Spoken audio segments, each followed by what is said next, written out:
Good morning, dear guests. On behalf of the Center for Policy Dialogue, I would like to extend a very warm welcome to all of you. This morning we will have a very important discussion on how to advance Bangladesh's interest in the context of the Indo-Bangladesh bilateral trade. We will particularly focus on an issue which is of concern to Bangladesh, and that is the sanitary phytosanitary measures which act as obstacles to our export enhancement in the growing Indian market. And we are hoping that from today's discussion we'll find out actionable agendas which can resolve this long-standing issue. We are very happy that we have with us as chair of this session Mr. Mahbubur Rahman. You all know that Mr. Mahbubur Rahman is a very eminent business leader in Bangladesh. He is the president of the International Chamber of Commerce Bangladesh and has been relentlessly to advance Bangladesh's business interest in the context of the region, in the context of the world as well. And his organization has been doing a lot of good work in terms of taking up Bangladesh's cause in the global arena in various forms. So I'm extremely grateful to Mr. Mahbubur Rahman that Mahbubbai has kindly agreed to chair this session. We are very happy to have one of the key players from the government, Mr. Amitava Chakraborty, Additional Secretary, Ministry of Commerce, who is also the Director General of the WTO cell in the Ministry of Commerce. He has stepped in place of the Honorable Senior Secretary, who has been called for an urgent duty and can't attend. But I'm very happy, and we really appreciate that Mr. Chakraborty has stepped in. And we know that WTO is also one of the relevant stakeholders in the context of the discussion that we will be having. SPS concerns are also discussed in the WTO, and SPS measures are also WTO compatible. So countries can have SPS measures in place. So this is also very important that he is with us today. We have as guest of honor Mr. Humayun Rashid. He is acting president of the DCCI. He is vice president of DCCI, an eminent businessman, and his organization is also working in the areas of advancing Bangladesh-India bilateral trade and promoting Bangladesh's export interest in the India market. So we are very grateful to him as well. Dear guests, we have as our discussants two eminent personalities. One, Dr. Selim Raihan, obviously I think you all know. He is a professor of Department of Economics, Dhaka University. He is our eminent and leading trade economist of the country. And Dr. Selim has also done a lot of work in the areas of Indo-Bangladesh bilateral trade, particularly also focusing on non-tariff measures. So we are hoping that we will hear his insights. We have also with us Mr. Mohammad Tanvir Islam, who is an eminent business and entrepreneur official. He is the general manager of Pran RFL Group, looking after the export sector. So as a key player on the field, we are hoping that he will also bring a lot of practical insights with us today.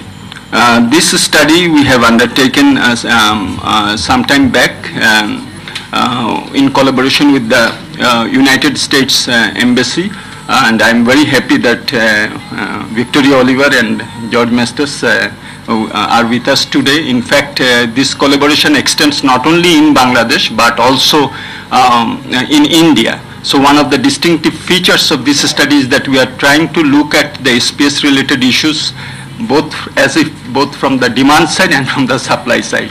So there is a parallel study also going on, and Mr. Prithviraj Nath, who is collaborating with us, he's here.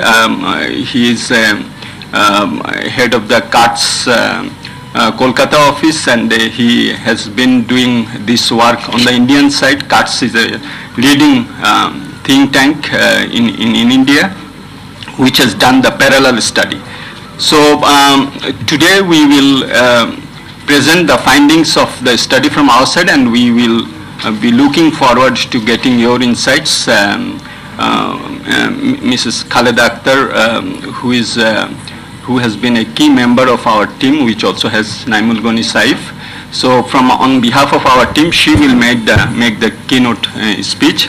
Our team has been collecting information with regard to the discussion that we will have from the various land customs stations all over Bangladesh. We have also visited Kolkata. We have also visited New Delhi to get insights. And many of the participants in our focus group discussion, in our survey as respondents, and also key informant interviews that we had, many of them are here. We are very happy that eminent business leaders like Mr. Anisuddola is here, former president of MCCI and an eminent businessman, or former secretary is here, Mr. Sohail Ahmed Chaudhary, and many other business and experts, and also Indo-Bangladesh Chamber Secretary General is here, and the government institutions like the Bureau of Standardization and Testing Institute or Bangladesh, and then the SARC Regional Standardization Organization, the DG is here. So, and also many experts who have worked in this area. So we are really looking forward to have a very interactive discussion today. So what we have tried to do is that on the basis of field level surveys and our discussion with various informed stakeholders, we have tried to come up with some solutions, because these SPS related concerns are there for many years, and we think that we have to find out actionable agendas so that we can address it. And this is also important because we know that globally, if ready-made garments is 80% of our export and non-ready-made garments is 20% of our export, with respect to India, the share is reverse. Ready-made garments is about 20% and non-ready-made garments is about 80% of our export. So trade with India gives us an opportunity both for market diversification and product diversification. So 1/5 of the export to India is concerns agri products, agri processed products, and SPS related issues are of particular importance in the context of export of particularly these items. So we thought that if we can address this issue, then we will also be able to expand our export to India. India is a big market, it's one of the key players of the 21st century, and we think that China and India are really two of our great and big neighbors who can help Bangladesh also to become a middle income country. They import a lot, but we are not exporting much. India imports about $500 billion, $500 billion, and our export is only 1/10 of 1%. So we think that there is an opportunity if we can have our supply side capacities in place.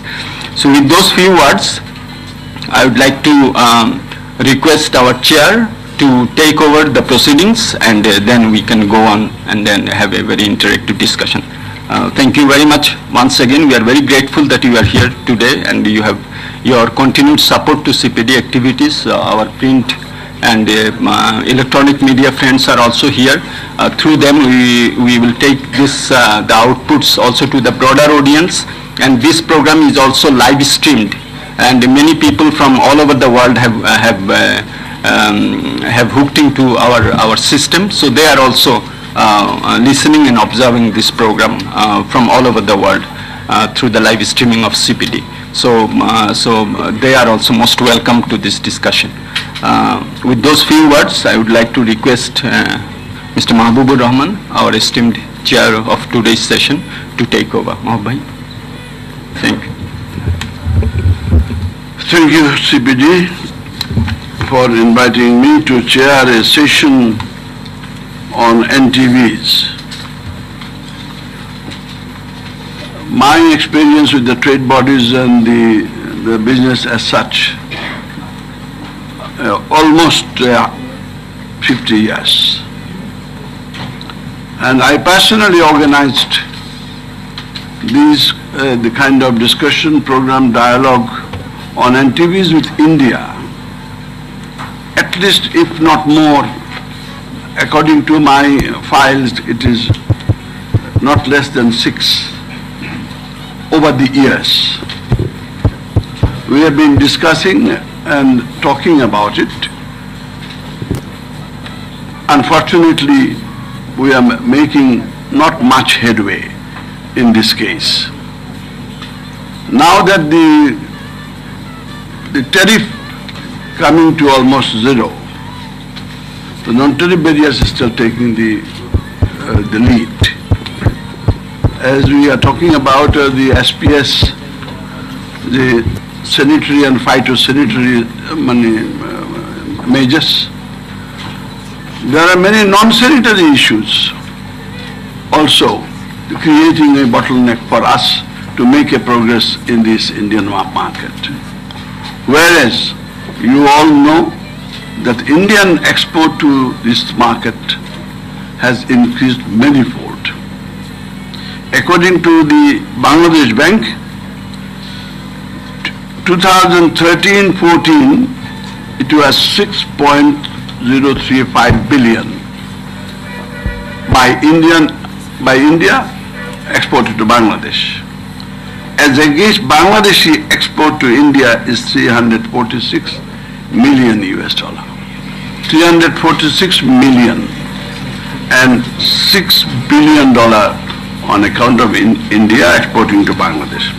I'm not trying to create a comparison here that not necessarily that we shall have to buy and sell according to each other's position. According to our requirement, we are importing from India. According to our requirement, we are importing from India, and India is also buying from us according to their requirement. It's quite true. But our only aim is that there should be a level playing field. So this should be the area where we should be able to penetrate into the Indian market. As Mustafiz Bhai has mentioned, that our export to India, the ready-made garments, is only 20% of our total export, which is a minimum sum of 345 million, 46 million. But we are exporting the bulk of it to European Union and the United States.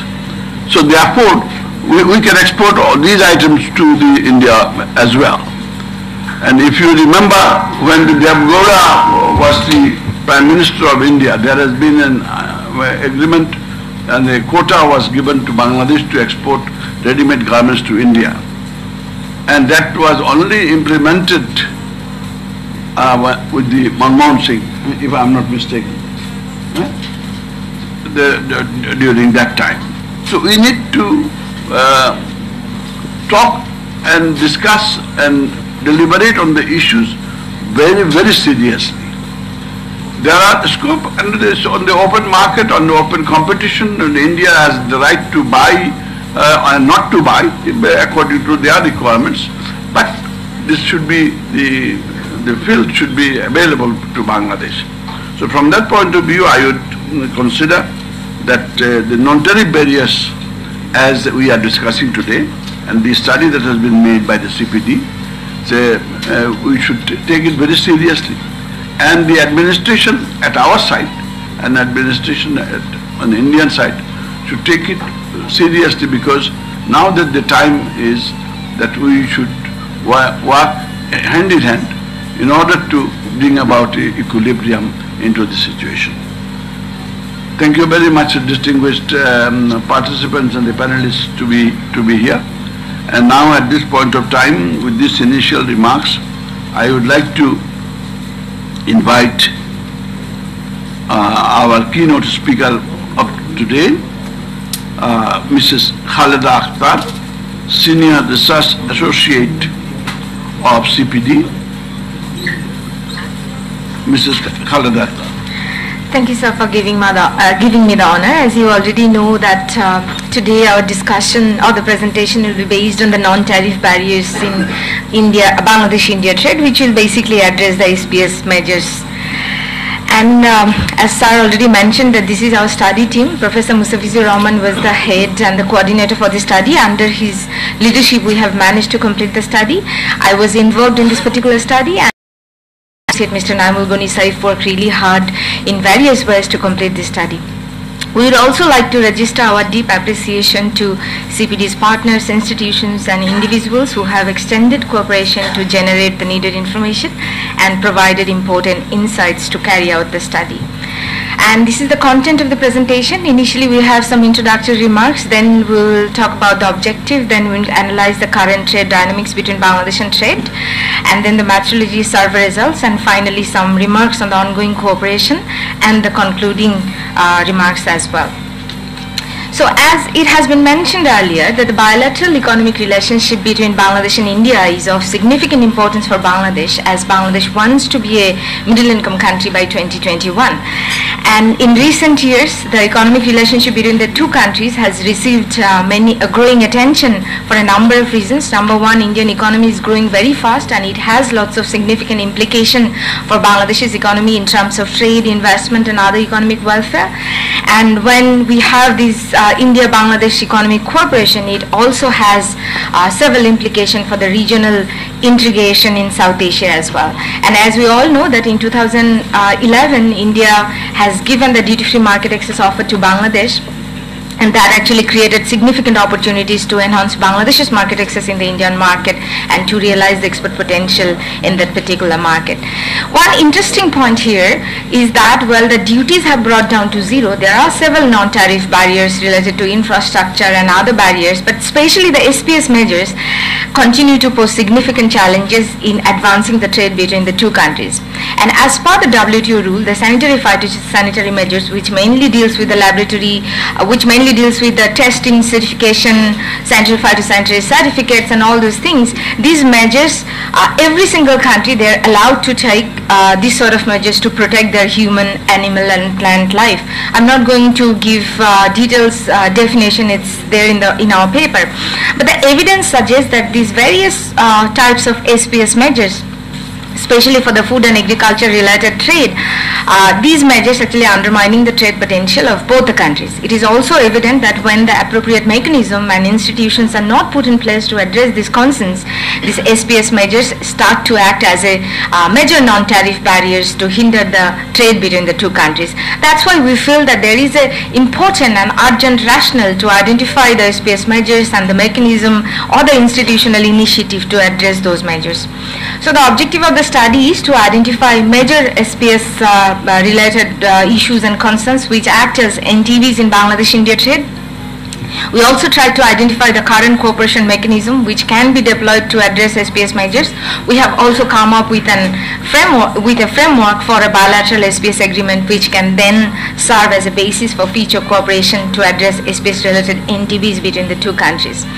And when we see the bilateral trade dynamics between Bangladesh and India, we'll see that the trade has been on the rise over the past few years, and the overall total trade was about 2 billion in 2005 and it has increased to 6 billion in 2014.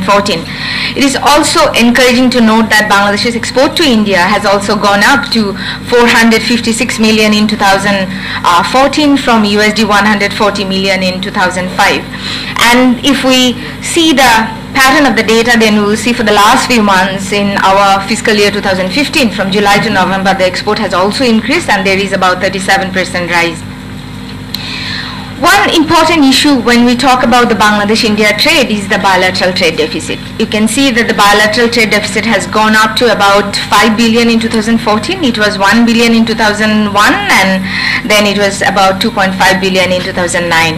But we think that even though bilateral trade deficit is a big issue of debate when we talk or make our policy for the Bangladesh-India trade, we believe that bilateral trade deficit should not be a concern always. It's the global trade deficit which can be a concern, and large part of Indian import including raw materials that go for the export-oriented industries in Bangladesh as well.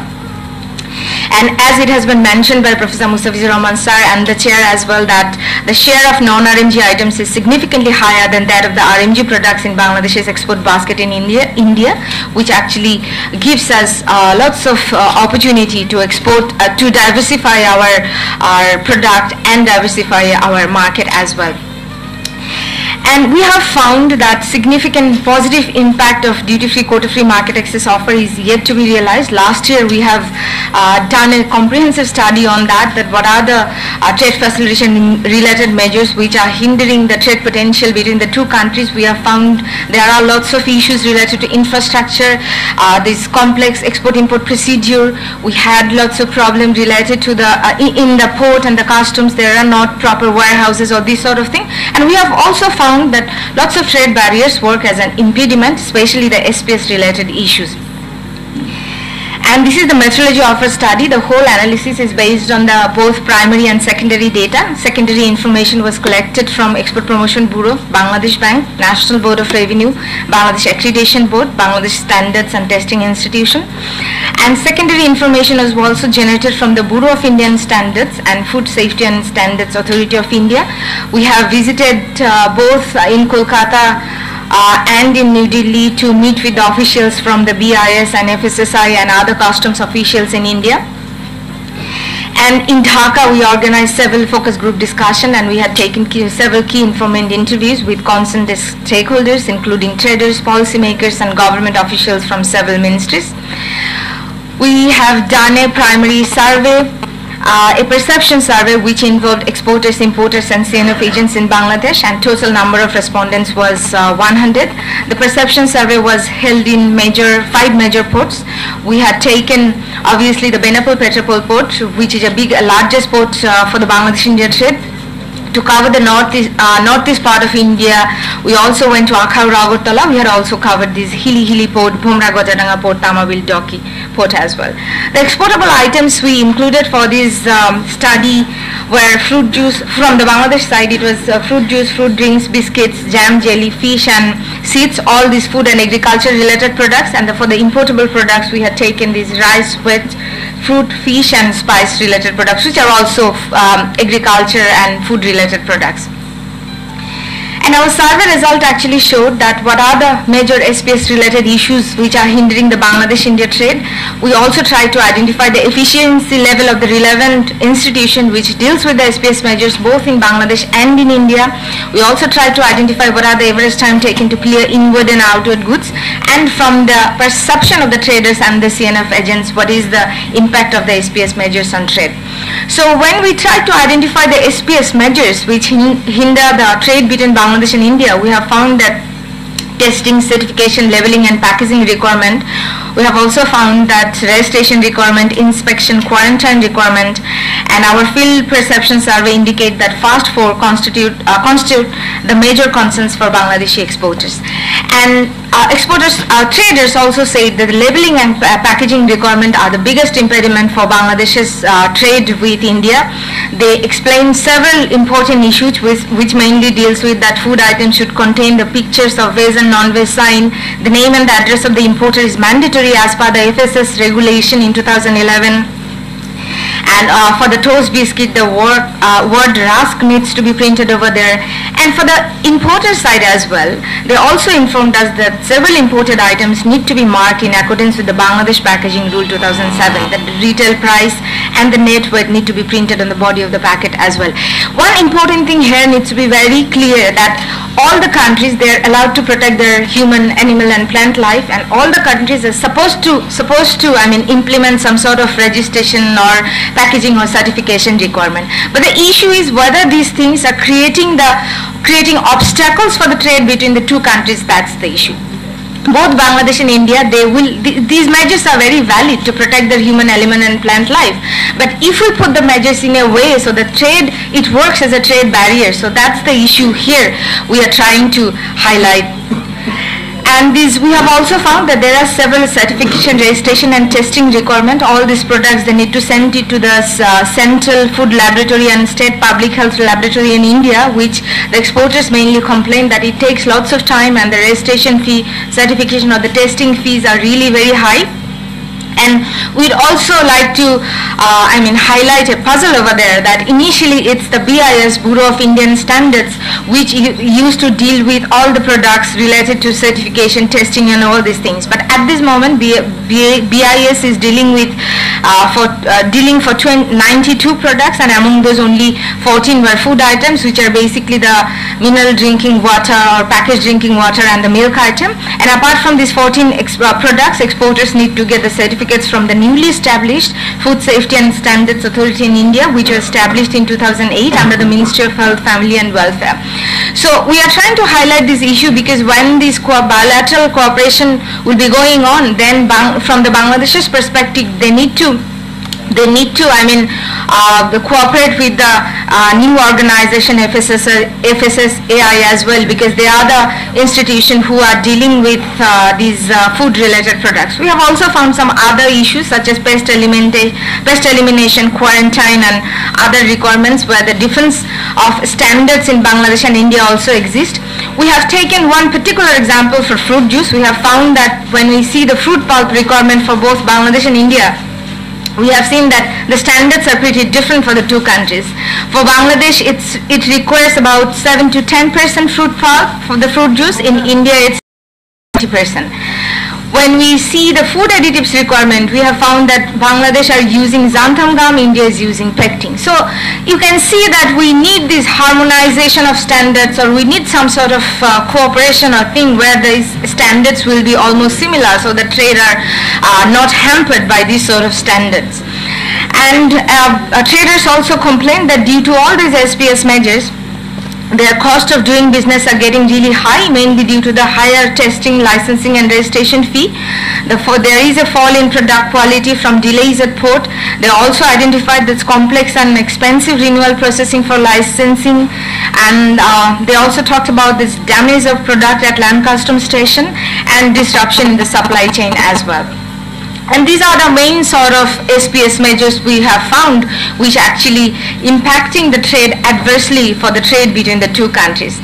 And now we try to identify what are the ongoing cooperation at this moment and what are the concerns remained related to this cooperation.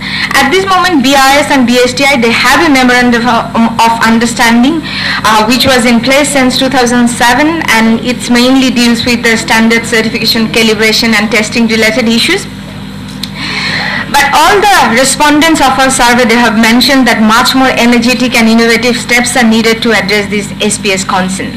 And in a good gesture, India has also, the NABL from India has also accredited 25 products of Bangladesh, which are mainly fruit juice, drinks, jam, jelly, pickle, fruit syrup, and there are some other products which are not food items such as textile and garments and cement. But the issue is, there are some important issues related to this accreditation. One is there is no government order from either side in the port level or in the official level, and field level information is very limited. When you went to the port, when you talked with the exporters or importers or the institution, they are not aware of this fact that NABL has accredited all these 25 products. And another important issue is that we have identified that even though NABL accredited all these products, but there are lots of parameters for a particular product. Among those parameters, some parameters are covered by the NABL accreditation and some parameters are not covered. If you can see all those examples, you will see that for the fruit drinks, acidity testings is covered and the total sugar is not covered. And it same goes for packaged mineral water and biscuits and other products as well. And there are some regional cooperation going on through South Asian Regional Standard Organization. It came into force in 2011, and there are six sectoral technical committee for this organization, and one on food and agriculture products are mainly dealing with for the regional standards or so. At this moment, they identified, they set the regional standards for two products, which is biscuit and refined sugar. They are also in the process of finalizing few other products, and at one they have identified about 23 products for which they will set a regional standards for the South Asian region. So as you can understand, the SARSO will play an important role to promote regional cooperation. But from our side, our suggestion is that obviously SARSO will be there and they will promote this regional thing or regional standards, but from our side, this bilateral cooperation will also need that. And this for the bilateral cooperation, at this moment there is a discussion going on for the bilateral cooperation agreement between BSTI and BIS, but the BCA hasn't been signed yet. We don't know particularly the reason why the BCA is not being signed. The representative from the BSTI is there at this moment. They can also highlight some of the issues for that reason, but we can understand that NABL accreditation might play an important role for not signing this BCA at this moment. And from the Bangladesh side, we also need to strengthen the capacity of the BSTI and the Bangladesh Accreditation Board as well. We need modern laboratories and the testing facilities so that we can cope up with the Indian standards and with the international standards as well. And Indian counterpart, they are also helping or providing some sort of financial cooperation to enhance our laboratories for the BSTI. Under the 1 billion line of credit from India, BSTI is using about 2.2 million USD to enhance the capacity and to implement some sort of new laboratories for food and testing, and for some other laboratories including cement and gold laboratories as well. And one important point we'd like to highlight here, that obviously this bilateral cooperation between BSTI and BIS will play an important role when it is signed, or the NABL issues could also be solved. But we need to cooperate with FSSAI as well, because if we deal with only with the BIS, then all the standards and testing related issues or all the SPS measures will not be solved until FSSAI come into play. So we need this bilateral cooperation with the FSSAI as well. And in view of the above, it is proposed that Bangladesh and India sign a comprehensive SPS agreement which will allow to address the attendant concerns. And based on an extensive analysis of cross-country and cross-regional documents, the study proposes that two countries should sign a bilateral SPS agreement, and cross-country evidence also shows that in most cases such SPS agreements are part of bilateral or regional FTAs. And we have come up with a framework for SPS agreement which will need to include some of the important elements of an agreement. These are detailed out in the main paper, but we would like to highlight some of the important issues that the SPS agreement should have got: the objectives which should clearly define on how to facilitate trade between the two countries, and also can protect the human, animal and plant life.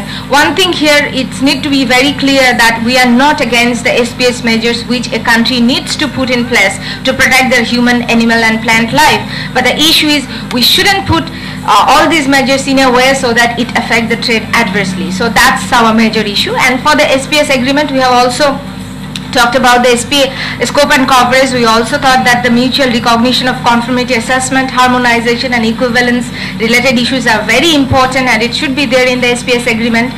We also talked about the dispute settlement. A dispute settlement mechanism should also be put in place where all the disputes can be solved. There should be an SPS committee who mainly deals with the SPS related measures and solve this problem. There should be a transparency for this particular SPS agreement, because otherwise when a country takes a new initiatives or changes their measures, then it would not be a transparent. So there should be a transparency mechanism where all the countries are aware of the fact that when a country are changing their rules and regulations related to SPS measures. And there is always significant importance for the technical cooperation and exchange of information for these sort of measures and issues between the two countries.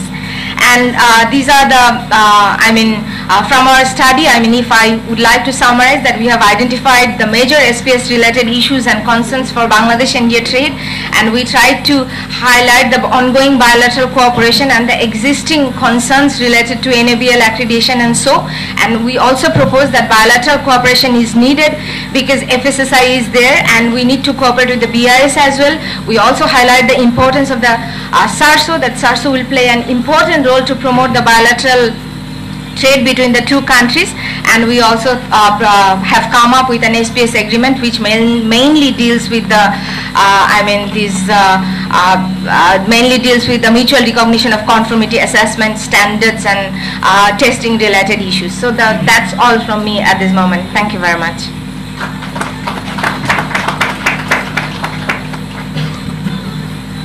Thank you, Khaleda. It's been an extensive study that you have made, and you produced the summary of it. And we consider that such a study, when we share with our counterpart on the Indian side, then we should, the main recommendation is to have the SPS evaluation committee so that we can work with faster. At this point of time, I would invite Dr. Salim Raihan. Dr. Salim Raihan is a professor of the Department of Economics. Thank you, Mr. Chair. I must thank CPD for inviting me to this very important discussion. And I really I must acknowledge that I learned a lot while going through the presentation. And while I think that it is in the study to be done, it's a major contribution to the knowledge. And I very much look forward to the final report. I have a few concerns, a few issues. I think these are not, some of these are included study for further development, but some of the things which can be issues for discussion while open discussion. I think the first thing which we need to kind of understand the difference between the NTMs, NTBs and the trade facilitation. And this is something which needs to be really flagged out in the study. More properly. Because while hearing the presentation and also going through the presentation, I found that many of the issues are actually related to the trade facilitation issues. We need to understand those things, and also whether if the NTMs which are WTO consistent, they are used as protection in disguise form, then they turn into NTBs. So we need to understand what actually the bottom line when an NTM turns into NTB. So in that context, probably my suggestion would be instead of having a study title NTB, put it as NTM because it has a very broader understanding of major SPS issues while trade between Bangladesh and India. So in that context, and then try to analyze which NTMs actually turn into NTBs. So that is my first concern. But my second concern, which relates to, I think, I want to see Bangladesh actually come out of the shell, because Bangladesh actually wants to graduate from LDC status, and also one of the major objectives of the government is to diversify the export basket. When you think of diversification, when you really want to move from very concentrated export basket to more diversified basket, and then of course agricultural products, agro-processing products, they will be coming out. Then, I think, since as Professor Mustafa mentioned, that I will go to some of the renal studies on NTMs, and one of the very recent studies where Mustafa Abid Khan, Dr. Mustafa, he was also co-authors. So we did a study on NTMs in South Asia, actually on 8 South Asian countries, trying to get inventory of NTMs of 8 South Asian countries. And we found that actually one of the major issues is actually capacity issue. And the reason I'm saying that if Bangladesh really wants to come out of the shell of the kind of LDC or being kind of in a state like, we don't get the market access in India because of the different NTBs and other things. But I think in the coming days, the major concern would be to concentrate more on building the capacity in the domestic market, or building the capacity of the exporters and building the capacity of the local institutions. So in this context, I think while we understand we try to understand SPS issues, I really see there are 4 issues. First issue is that, because in that context I really want to put my arguments, that quality is a big issue even in Bangladesh. When we talk about the local products, we have less trust on the institutions, the standard institutions. I don't really want to elaborate on this, and we all know this, what we are eating, what we are actually consuming every day. So these are issues, and these are being mentioned in all the newspapers every day. So when you have less trust on institutions, local institutions, and this kind of problem, then there will be issues where other countries, they will look at you in a different way, and then the export products. So I just, before blaming others, I really want to blame myself. I really want to look at myself, what actually we are doing. This is the first thing. Second thing we need to really consider, I think this relates to when Bangladesh exported to European Union and the developed countries, and we all know that what type of problems Bangladesh actually faced while exporting shrimps and while the SPS issues and other quality issues. And we have to take into account that India is a growing economy, and it has been growing, and the middle class, the way it has been growing, and then of course at this stage the quality would be big issue, and it's growing concern in India, and that is also growing concern in Bangladesh because of the economic growth. So the standards, which even if you look at European Union 20 years back, and I'm very happy Raziva is here, he can tell more about this. 20 years back or even 10 years back, the standards which were in European Union, now they have moved. I think they're changing the standards, upgrading the standards, and which is, of course, a country like Bangladesh is difficult to meet, but actually there is no other option, but you have to comply, you have to develop your capacity. This is my second. Third thing, there is no denying the fact that while I met different Indian counterparts, I found that actually even in the bureaucracy, Indian bureaucracy, there is a protectionist nature. And many of them, they try to use these NTMs, which are WTO consistent as NTBs. So this is third concern. And the fourth, I think this is something we really want to understand, and I'm very much interested to know from the study, because there are a few examples which have been highlighted in the study, like veg or non-veg, or like the content of fruit pulp in the fruit juice. When you have standards in India, are they on MFN basis, or it's just kind of country-specific basis? Is the veg or non-veg just for Bangladesh exporters, or for all exporters from all over the world? So the Chinese exporter who is exporting food to India, are they also bound to have this kind of comply with this kind of restriction? If they are, then actually as a Bangladeshi exporter you have no other way but to compete with Chinese exporters in Indian market with having these kind of things. I give one example. Bangladeshi exporters, they put halal while they export to Middle East or other Muslim countries. Then you do this because you have to comply with this kind of things. So I want to know from the authors whether these issues are on MFN basis or not. If they are not MFN basis, then these are acting as major or non-tariff barriers for Bangladesh. I just want to give one example, because I hear from my friends from South Asia that the South Asian countries, while we talk about expanding trade, of course NTB and NTM is the major issue, but do we really overemphasize on that? The reason I'm saying, I just putting it as a question, not my opinion, because the reason I'm saying, look at China, the way they increased their export in India, over the last 10 years, and you will hear very less complaints from China while they're entering into the Indian market on NTM. So why? I just want to know why this is happening. While exports from Bangladesh, there are two things I can see. There are the existing exporters, and I can see in the of course Pran is the leading exporter while agro-processing products, and Pran is a kind of established institution, and they can handle many of the issues which small and medium enterprises they can't handle. So I'd really like to know in the study what is really happening for the small and medium exporters, what kind of problems. And I'm quite sure, and I know from the studies that the large established firms, the problems they face and the problem they can manage, the SMEs, their problems are very different. They can't manage many things. Even just off the record, even the large firms, they can give a call to the customs officials or their friends their people in India or their export destination countries to just manage or handle this kind of. So this is one issue.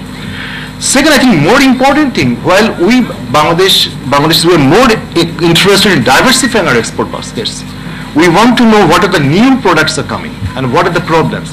And here I just want to cite the study which I did with Saqib Qureshi and Dr.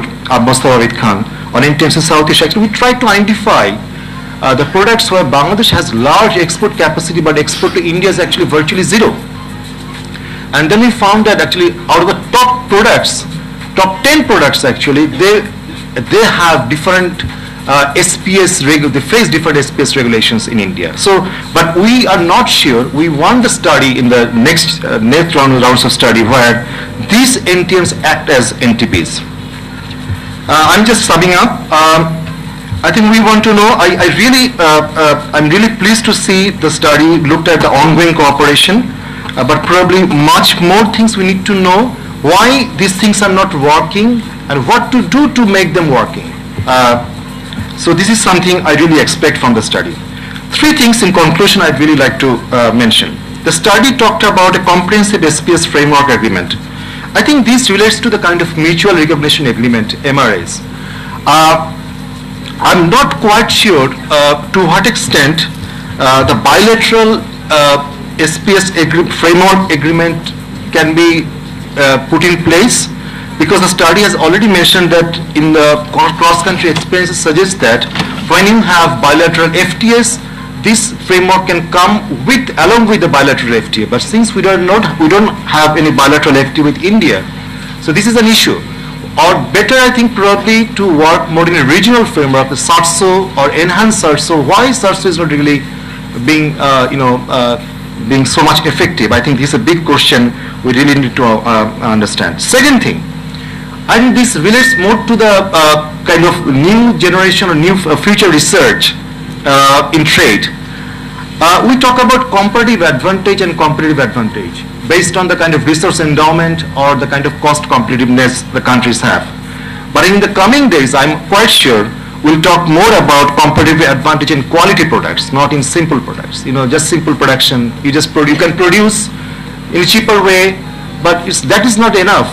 Whether you can produce, you have the competitive advantage in producing quality products which can meet the kind of standards or the quality. So here, I think 2 issues are very important. One is the capacity, increasing the capacity of the producers who produce, or the exporters, so that they can, in the production process, they can meet the standards. And the second thing, the standard institutions, their capacity. Third, and my final point is that since we know that tariffs are being reduced in South Asia, and we know that India has offered duty-free, quota-free market access to Bangladesh in 2012. But despite that, we have seen Bangladesh export to India actually declined. And but here, 2 interesting things. One is that on one side, you can see that as Professor Raman, he mentioned that compared to Bangladesh's overall export basket, export to India actually is more diversified. You can see that more kind of non-traditional exports Bangladesh do in India. But actually you can see that in a very recent trend, the non-ready-made garments exports, they are declining. And ready-made garments export has increased. Why is it happening? And we also hear a lot of complaints about ready-made garments, market access issues, kind of different tax and other tariffs issues. So this is something we really need to know. Though it's a very recent phenomenon, probably 1 or 2 years, but we really need to know about this. But my point is that the reduction in tariff is much easier. And if you look at India, the way they gave duty-free, quota-free market access, the LDCs, on the extra few products in 2012, and that was a kind of bold political economic decision by the Indian leaders, despite the fact that I know from my friends in India, there was a huge resistance from the Indian lobbies, different producer lobbies or importer or local producers. They really lobbied to the government. The then government don't give this kind of thing. But it was the political decision by the Indian government that we want to give this access to the LDCs. But that was much, in my understanding, that was much easier. But when it comes to reduction in non-tariff barriers, it's more complicated because it's involved more institutions, many institutions, and it has a kind of human involvement. So you can just reduce the ad valorem tariff rate by giving one order, and then the custom officials, they're bound to accept that order. But when it comes to reducing non-tariff barriers, it is a complex, different institutions are involved. A simple government order is not enough. But here I think that, more kind of political economy, more bold decision by the Indian government and also by the Bangladesh government is the kind of mutual beneficial thing, cooperation I think is needed. And my final point is that if you really want to go ahead, you need to create some very good examples. You know, I know when you talk in South Asia, in such forum, in these kinds of forum, we are stuck, because when we talk, we know, we all discuss, then after that we don't know what to move ahead. But we have to, rather than looking at everything, try to solve in a small way, in short time, just try to find some priority areas where you can make some changes and make some very good examples so that other things could follow. Thank you very much for everybody attending. Thank you, Professor Rayhan. May I now invite Mr. Mohammad Tanbir Islam. Mr. Tanbir Islam is the General Manager Export of Pran RFL Group. In these days you find in this Indian cable TVs a lot of Pran advertisements. So let us hear some of the positive news from Pran. Thank you, sir. Chair of the session, Mr. Mahbubur Rahman, today's dignitaries and dear audience. Assalamu alaikum. Bangladesh and India are sharing long-standing business relations since the independence of Bangladesh. The governments of both the countries are having big promises for us to enhance the trade, the bilateral trade, and we saw many implementations of those in last few years. At the beginning of my speech, I would like to convey my special gratitude to CPD for taking the spontaneous and perpetual efforts to find out the bilateral trade related problems, to analyze those and suggest some solutions, and also to bring the relevant persons into the table of discussion. That is really a phenomenal effort. Thanks to CPD. Though the trade imbalance of Bangladesh and India is still there, and it is increasing day by day. If we see the statistics of last fiscal year, the import from India to Bangladesh was of $6 billion, while Bangladesh is having a population of 170 million. I mean, the consumer group size is this. And on the other hand, Bangladesh could export only $500 million goods to India, while India is having a consumer group of 1.2 billion. So it should be other way around, because the market size in terms of population, India having a market of 7 times bigger than Bangladesh. But the import in Bangladesh is increasing and export is increasing, but the ratio is also increasing. It is the import is export is only 10% or less than that in comparison to import from India. So we need to sort out actually what are the reasons. So CPT worked a lot on this. Actually, personally, I don't want to use the term non-tariff barrier, because personally it seems a bit negative terms to me. Rather, I should term it as new challenges. As the trades are increasing, we'll have many new challenges and we'll have to face those and overcome those. So as today's discussion is constricted to sanitary and phytosanitary related aspects, so let me highlight some of those points. The first issue is the BSTI and BIS issue. So there was a promise from BIS that when BSTI will achieve the accreditation standard, they will accept the certificates, lab testing certificate issued by BIST. But we didn't see the implementation of those. So whenever Bangladeshi exporters are exporting the goods to India, for each consignment and each single product, they are taking the samples and sending it to the CFL, that is the Central Food Laboratory of India, for getting the lab test report, and for that time being the products are stuck up in the bonded warehouse of the land ports or seaports.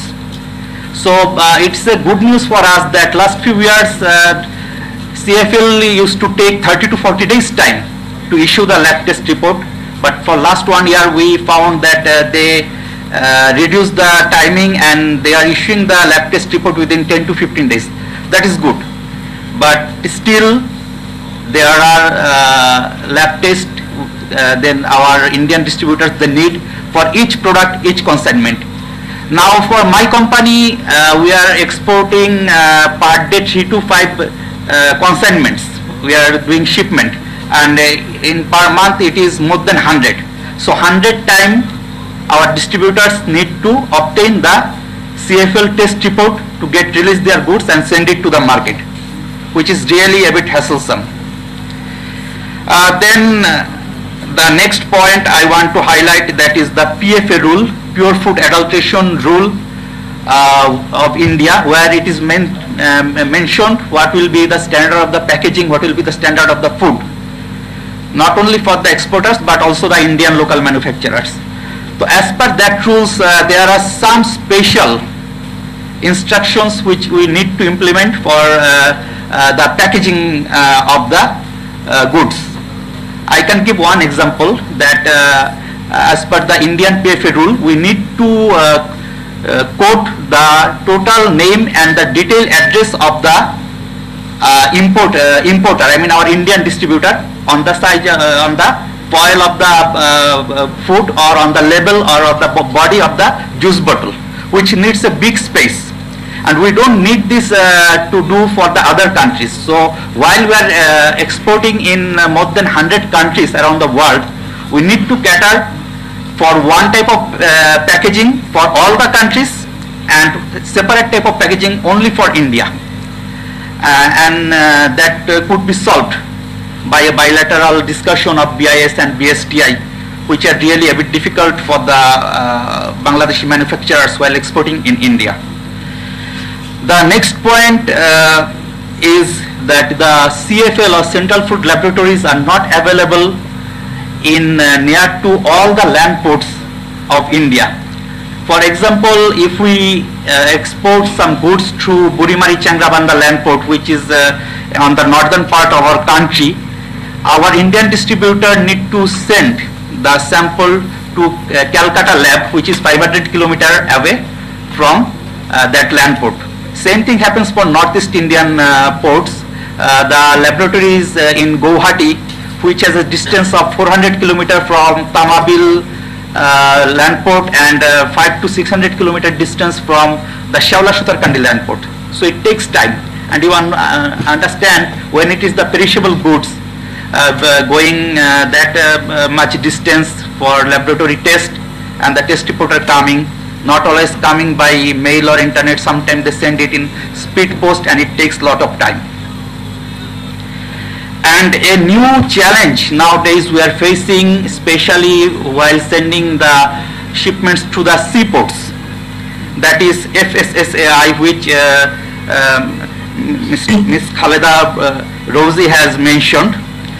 The seaport customs, they have implemented a new rules to us, which are neither known to our Indian distributor nor to us, that we have to print the FSSAI logo and the FSSAI license number of our Indian distributor on the foil or on the label of our products.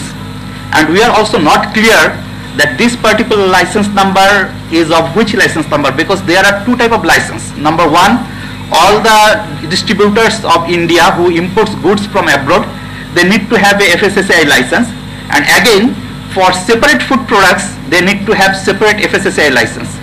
So that is a bit confusing, and still we didn't get any solution or clear instruction from any government institution of India. And I can give an example that for not having the FSSAI license number printed on the product foil, 7 containers of our products were stuck up in the Kerala seaport, which are misbranded by the India. So these are the points we need to work on it, and I think both the government authorities of Bangladesh and India should sit together and find out one mutual solution, so that these SPS barriers can be overcome and smooth import and export can be done. That was all about my points, and then I like to discuss another thing. One question is placed by Dr. Selim Raihan to the session, that why China is increasing their export to India, and what is the problem to us, why we cannot do like them. See, from our practical and on-ground experience regarding the Indian market, India market is a very price sensitive market. The consumers of India, they want good quality product in a very competitive price. I should say a very cheap price. So China can do it because many of our Bangladeshi manufactured products, we need to import many of the ingredients from abroad.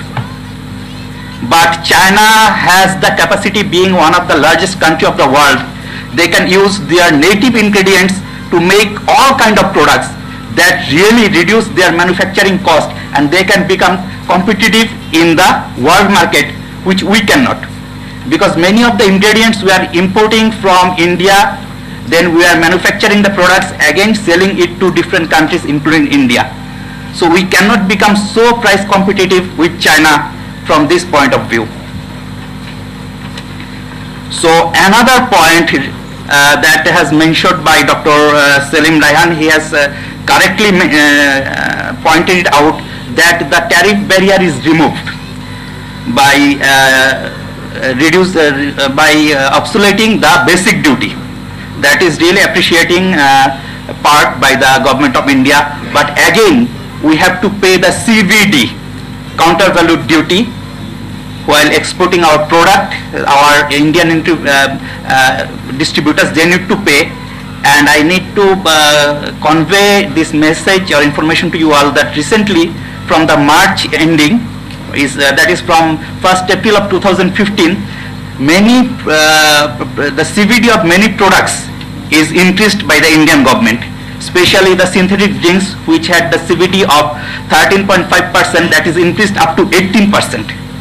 So now we are facing passively this challenge of a tariff barrier, which is not very clear and well conveyed, but that is imposed to us. So considering all these points, we are a bit lacking behind, but we believe by good initiative of the governments and the institutions like CPD and bilateral discussion, of course we can remove all the challenges we are facing, and we can increase our export and try to bring a balance in export-import bilateral trade of India-Bangladesh. Thank you very much.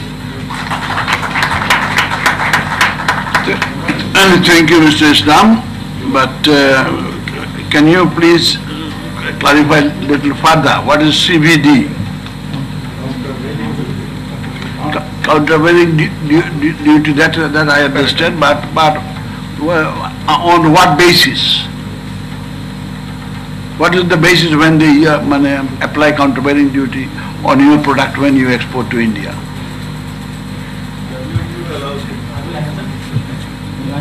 I think we can answer that, yeah. Okay, we know why later. Okay. So, at this point,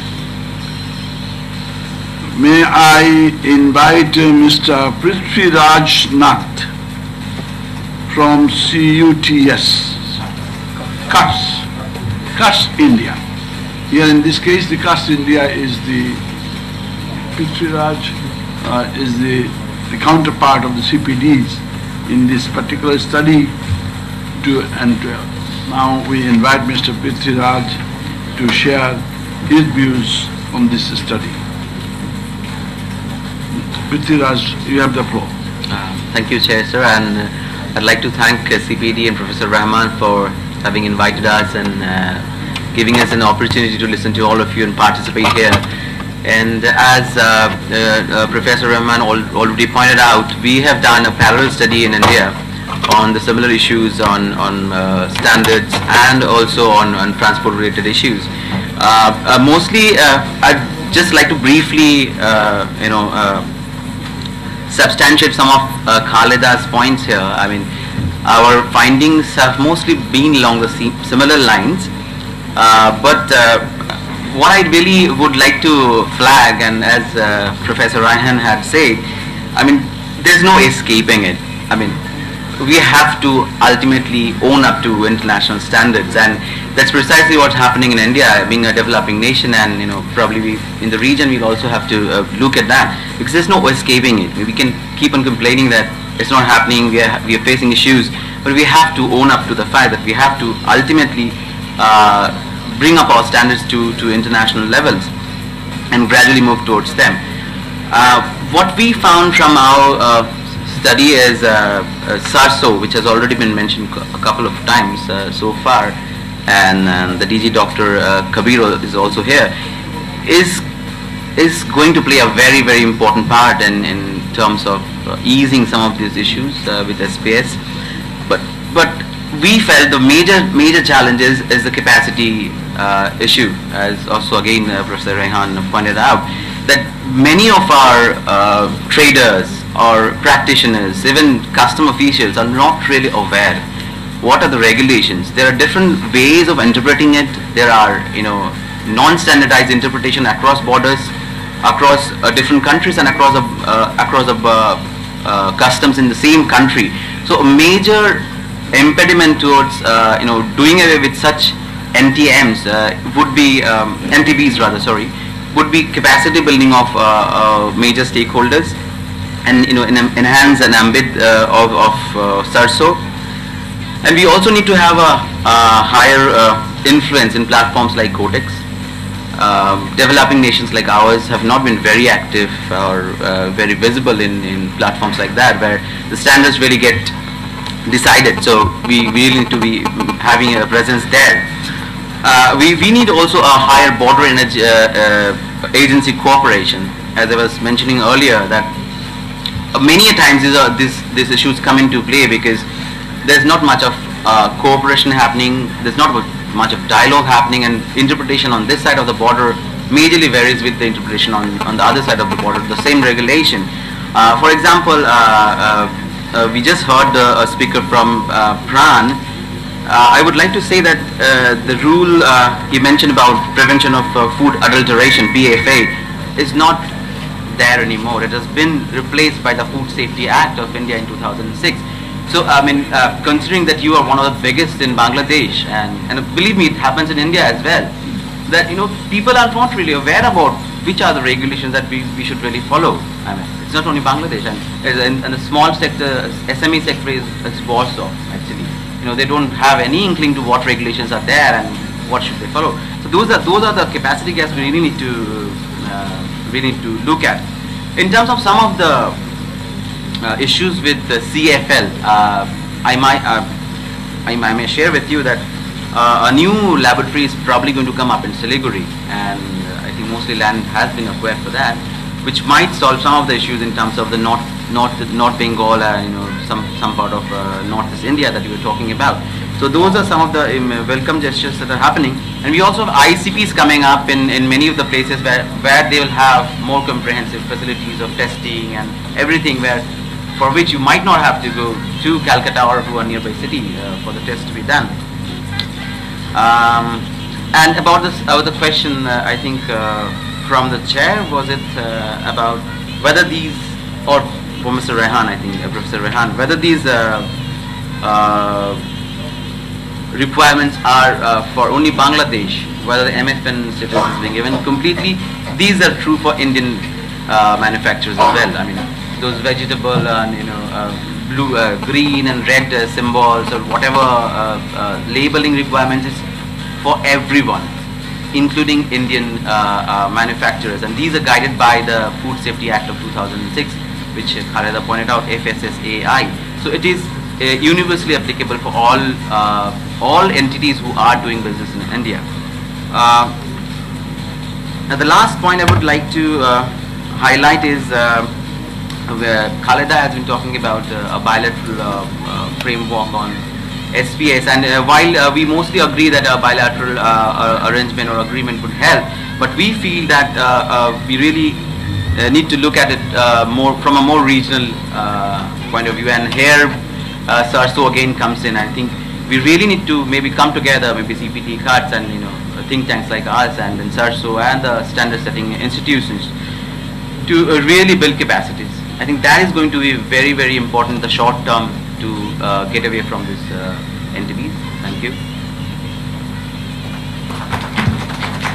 Thank you, Prithviraj.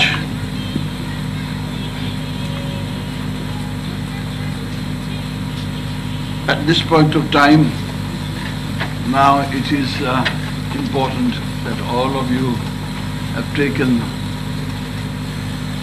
your time to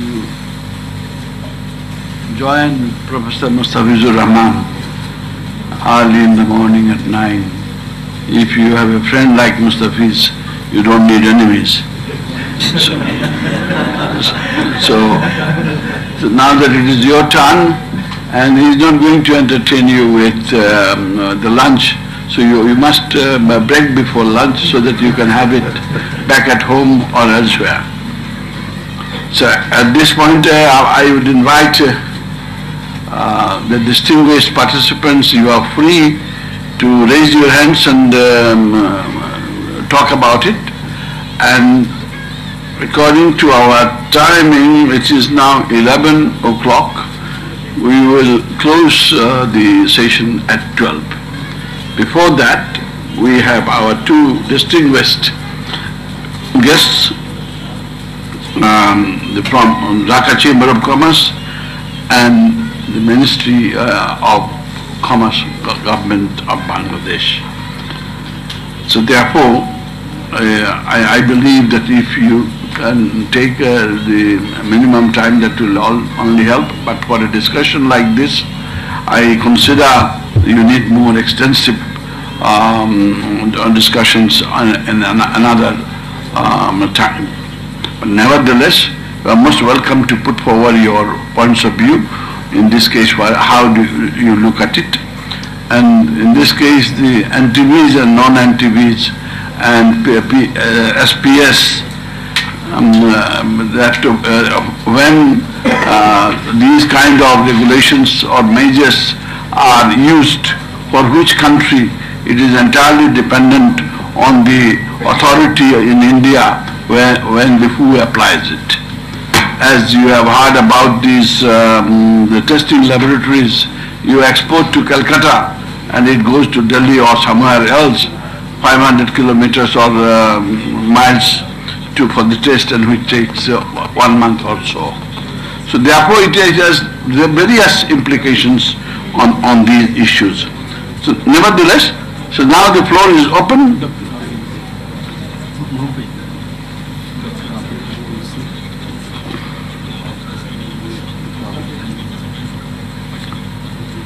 European Union, because the big part, that's why you get precedence over Abid Khan. But he sounded very sad. I'm a friend of CPD. I'm not representing European Union here, but I share my experience on broad issues of the SPS matter.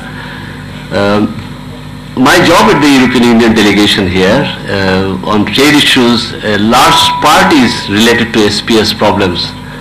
So I would share a little bit, and I strongly support the views of Salim Rehan when he mentioned that you're getting the act together here first. He mentioned it as the first priority. You're talking about the items exported to India from Pran, and I have experience of similar items to European Union at the beginning. I don't hear any more export of those things in a large quantity, and Salim Rehan also mentioned about small and medium enterprises. These are actually critical issues, and at the beginning, in my experience, I have seen that lack of information was a major problem in SPS compliance. For example, when a first rejection came up on the issue of red dye stuff, it is called Color Sudan. I was completely confused because I don't have a science background. So what is Color Sudan? Rejection region was Color Sudan. And I found out this was the industrial dye stuff used in red chili. That was amazing. Why not regular chili? The achar was rejected because of that. And next time I saw aflatoxin, and I found out it was the peanut aflatoxin. Third time I saw erucic acid. Then again it's unfamiliar word for me. And I found out that was a particular acid normally ingrained in mustard oil used for achar and other items. Now these are the examples I gave you, that the lack of information, but these are not anymore there. But then I'm not talking about fisheries. That's a major achievement Bangladesh has made in complying to the fisheries export. Pran was mentioning about the problems or irritants they were facing in India at the receiving end. But for fisheries, the irritants even at the, production's end. The Europeans were giving them instruction how the flow should be, what are the instruments they're using, no wood or timber can be used, how far the ceilings should be, how far the tiles should be. I mean, it was amazing regulations which the exporters have complied eventually, and I haven't had any problem for a long time. First time it was pathogenic contamination, and then it becomes use of antibiotic because the trend of shrimp farming changed. Like it used to be salt water, and then it becomes sweet water, and when it becomes sweet water, it is more like pampered child, you use antibiotic, etc. Anyway, this is a history. Now my point is mainly the issue of getting our act together here, because I know the Quarantine Act was a major issue as far as the European Union is concerned. The government of Bangladesh, I'm talking about particularly Department of Agriculture Extension, which is a major stakeholder in the topics you are discussing, and I don't see anybody from Department of Agriculture Extension, because all the agro products, especially the vegetables and others, are exported with their certification. And we have problems of a little bit of, I should very carefully say, managing the system. For example, we have seen in the case of pan, there was a problem of salmonella. It was not there before. Why there was a salmonella problem on a later part of pan's export history? I think the use of water, cleaning the pan, they were reckless. So they were using probably not very good water, and eventually traces of salmonella was found in Europe, and they were rejected. And this continuously, frequency was high. Eventually Bangladesh government was alarmed, and they decided that they will put unilateral, their own ban on pan. That was done. Then again, pan continues to exported to European Union, especially London, where too many facilities of my kind were there. And then the Europeans were very worried. They said, your ban is not effective, it's still coming. We would put a ban. They put also a ban. And that is extended, I think it is going to be over in sometime later June this year. But even with that ban, pan continued. So basically what I am saying, you have to have the administration of control mechanism also very much in place. That is required. And right at the moment we are facing difficulties with 5 critical agriculture products. Why I am saying this, it's not related to India, but these are the experience what Salim Rahman mentioned, that we have to have some system in place in our here with both in terms of capacity and in terms of administration, if you don't call it governance. Thank you. Thank you, Raji. And I would request, in order to give the opportunity to all the distinguished members, whoever wish to put forward their comments and observations on this, but to be very, very brief, as I said, that we are having the time constraints, in order to give this opportunity for the Center for Policy Dialogue to have another dialogue with you, so that we can continue this discussion in order to bring about a change in the overall things. But before you come in, I would invite Dr. Abid Khan. Dr. Abid Khan is representing Foreign Trade Institute. Am I right? Dr. Khan. Thank you. Maybe I will take a little bit more time. Let me but I will try to be very quick. The first, that debate actually the Salim raised about NTB and NTMs. You see that I had actually heard about it, but you see that you look at technical barrier to trade. It's a barrier. We are saying barrier. So it's not wise to differentiate NTMs and NTB. So all kind of things, it's a barrier. I mean measures from, that's all. You put in measures and it creates barrier. So it could be justified or not. That's a different issue. You see that regarding SPS, what I actually found, I remember that I did one study on SPS TBT measures in India and Bangladesh. What I found that in SPS and measures, and TBT measures also, that all are justifiable, but the problem is how you are implementing that one. That is the issue. And where actually we create the barriers. That is the important issue. Say, you look at Bangladesh the policies and in Indian policy. So in Bangladesh policy, I'm not sure whether is anybody from customs here. We have in custom office, we look at the import policy order. And it will see that, okay, whether there is any NTMs or not. If there is NTMs, he will refer to the relevant authority. So you go to this authority, get it tested or get the certificate, and I will release the consignment. But in India, interestingly, but Prithvish may actually share his experience. They have a foreign trade policy. So it contains all the rules and regulations.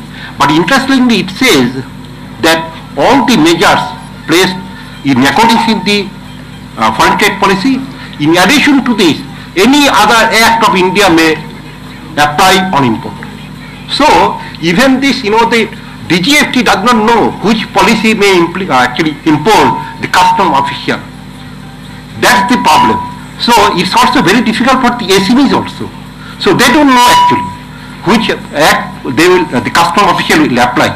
Let me give one example. You see, that's the interesting case that the import of soap was banned once in 2007 by a custom official by given an order.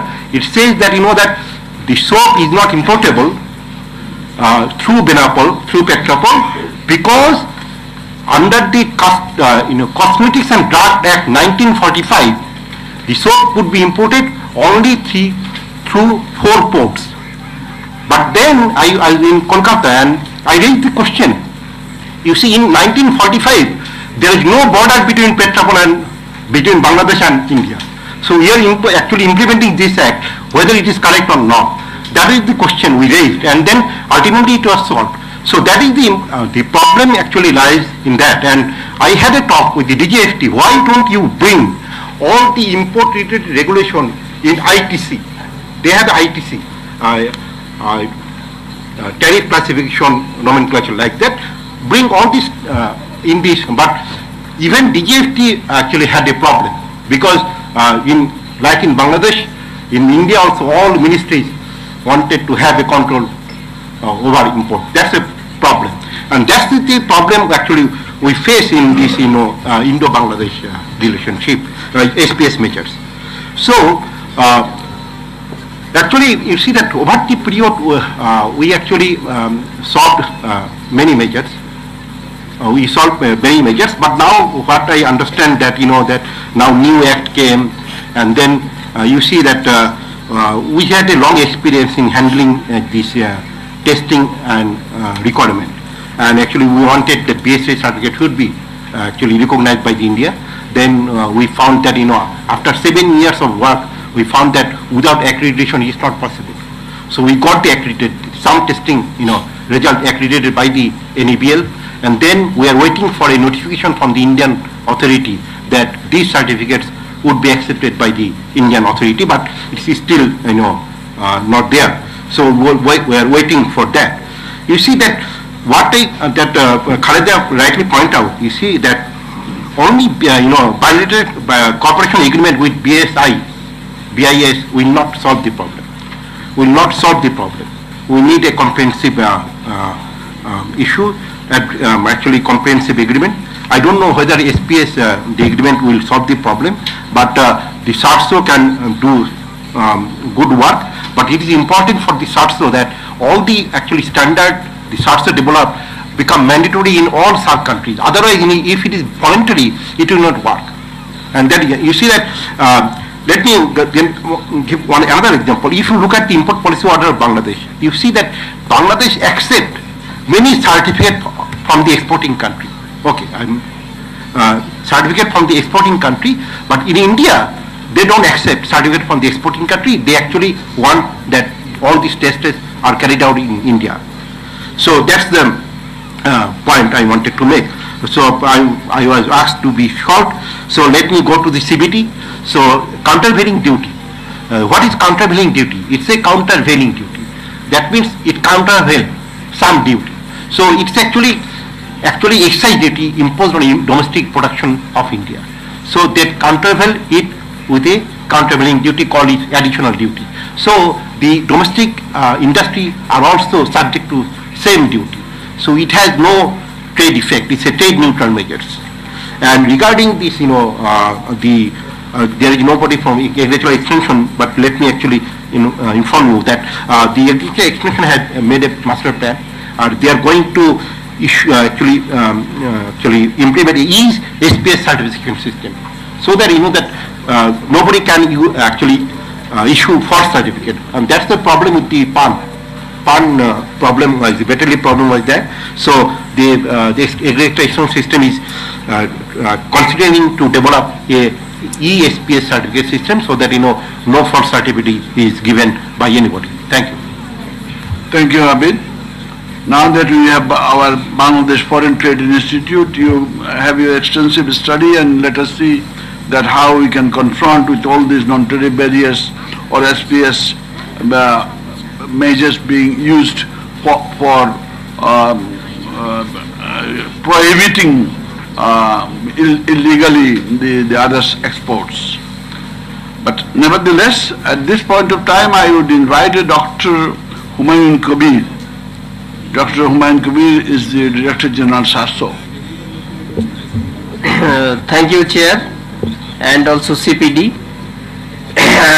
Just giving a brief overview on the SPS and international trade.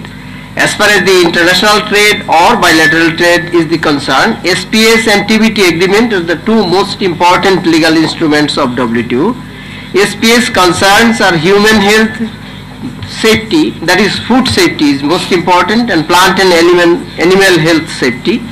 Both the SPS and TBT agreements, one more important issue is the legitimate interest of every government member. Every member country has the right to protect their own interest. It is the legitimate interest, that is health safety, plant and animal health safety.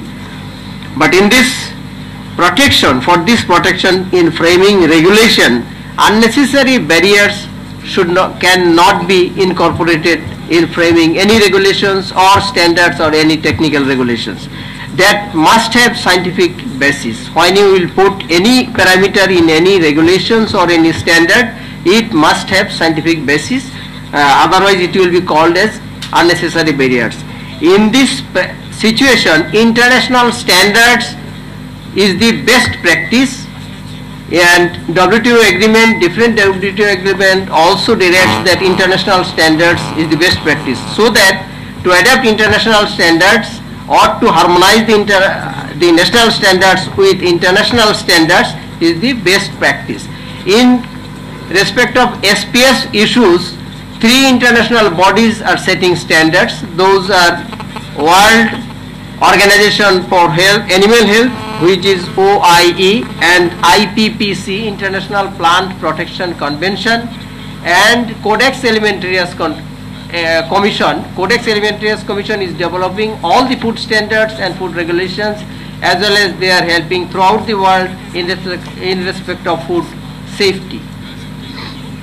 And to achieve this goal, in the SAARC region, South Asian Regional Standards Organization has been established. It became operational on 3rd April just 2014. It is the basic agreement, the parent agreement was signed in 2008, and the 3 years has taken up to become it operational. SARSO has 2 main functional agreements. One is multilateral arrangement on recognition of conformity assessment, and another is implementation of regional standards. The regional standards means to develop the SAARC standards, which the products which are commonly traded among the 8 SAARC member states. We have selected those items. Up to now we have selected about 30 items. Those are commonly traded in the 8 SAARC member states, and we have developed 6 sectoral technical committees. These are food and agriculture, Sectoral Technical Committee and Chemical Sectoral Technical Committee, Electrical and IT Sectoral Technical Committee, and Jute and Textile, as well as there is one committee, Conformity Assessment, and Electrical also. We have 5 committees already working, and we have held for every committee at least 3-4 meetings we have held, and already about more than 20 products we have touched. And these common standards, that is the harmonized standards, only one standard will be in the for 8 SAARC member states, and up to now we have already finalized 2 standards, that is in food products, refined sugar and biscuits. These 2 standards are finalized. Now these are circulated for comments from all the 8 member states. After circulation, after receiving the comments, we will discuss in the Technical Management Board, which is the highest technical body for developing the SAARC standards, and we are hoping that within this year these 2 standards will be finalized, and there are also more standards almost finalized in the pipeline. And after developing this standard, we will go to implementation of this standard through multilateral arrangement on recognition of conformity assessment. We have the plan also to harmonize the regulations which are involved, because only the standards will not cover all the points. Sometimes there are different types of regulations coming under the same product, so that we are also trying to harmonize those regulations also, so that no barrier will be created. And also I have also 2 minutes, sir. 2 minutes. ISO, IEC and Codex Alimentarius Commission, these are 3 large international standards body. We have developed cooperation with them, and already cooperation agreement it is being signed with them, so that SARSU is going, SARSU is effective and advancing with the activities, and we are hopeful that we will be coming with the more standards and also with their implementation. Thank you so much. Thank you, Dr. Kabir. At this point of time, may I invite Mr. Sohail Ahmed Chaudhary, former Secretary, Ministry of Commerce, Government of Bangladesh. Thank you, Chair. I have no comments to make here today. I just want to ask a question from CPD. I was exposed to this SPS, TBT and TBs in 2001 when I became the Commerce Secretary of Bangladesh. So I have been hearing a lot, and we've been doing a lot since the last 15 years. My question is, how long we are going to wait to resolve this issue with India? Another 15 years or more? Thank you. Your time is very short. As I said, I have been dealing with the subject for 50 years. So don't worry. We are working on it. SARSU is working on it. Our BFTI is working on it.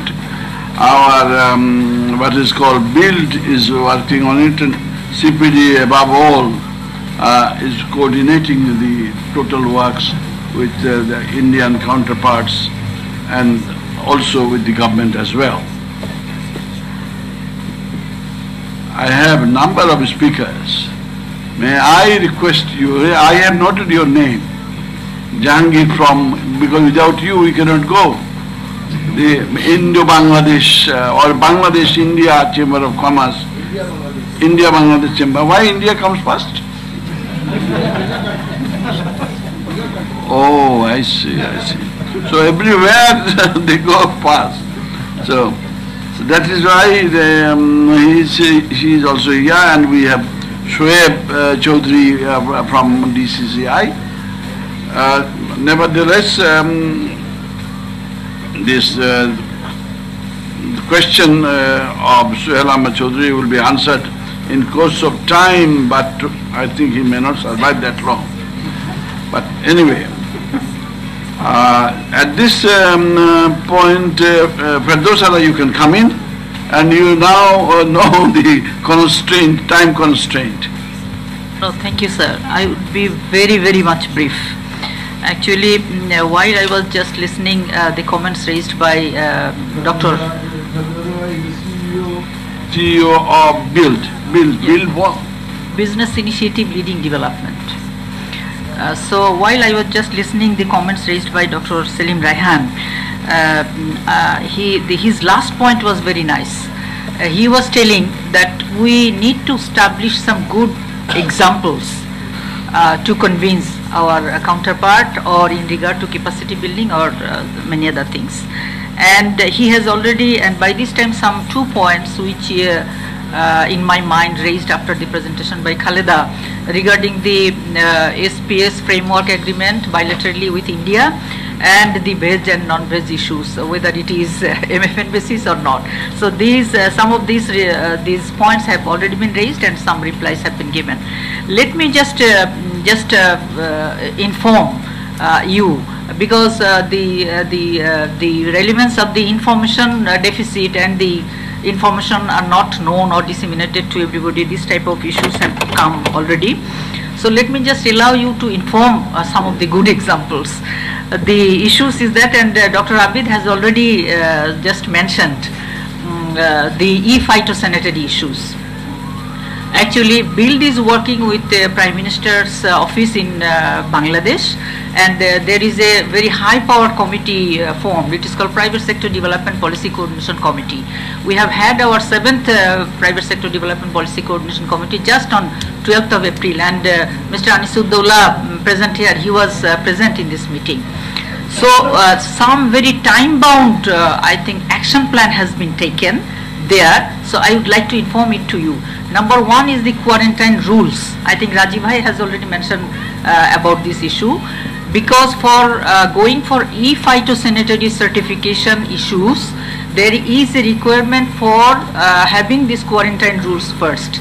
And there are some other, I think, requirement, as Dr. Kubir has already mentioned about the IPCC. IPCC has got some specific schedule. Schedule 18 has to be mentioned before going for e-phytosanitary issues. So I would like to inform you, the good news is that from the PSDPCC meeting, it has been decided, a time has been given to the DAE that quarantine rules, and they have agreed that quarantine rules will be finalized within 2 months' time, and e-phytosanitary issues for which a firm has already been deployed will be, I think, completed by the next 6 months. So these are some of the 2 specific information I would like to give it to you. And with this few words, I would like to stop here. Thank you. Thank you, Firdaus Ara. The BUILD, many of you may not be familiar. BUILD is an initiative on the part of Dhaka Chamber of Commerce, Metropolitan Chamber of Commerce, and Chittagong Chamber of Commerce, if I am not mistaken, joining together in partnership with the government of Bangladesh, and where the Principal Secretary in the Prime Minister's office, he chairs as the chairman of this institution. And here I would like to invite Mr. Jahangir for the Bangladesh-India Chamber of Commerce. India-Bangladesh Chamber of Commerce. Please correct your name. It's like AmCham, CanCham. USA comes first, Canada comes first, German-Bangla Chamber. So I would not like to be repetitive. I have only one point to say. That's the government, to be more specific, the Export Promotion Bureau, I feel, should take an initiative to educate exporters from Bangladesh about what are the requirements and how they should go about. Big exporters, they are aware, but smaller ones, they don't know. Like it has been said that even the customs, some of the customs stations don't know the regulations properly, or the government notifications, what are the notifications. In one case he said in 1944 era, regulation was cited to stop something.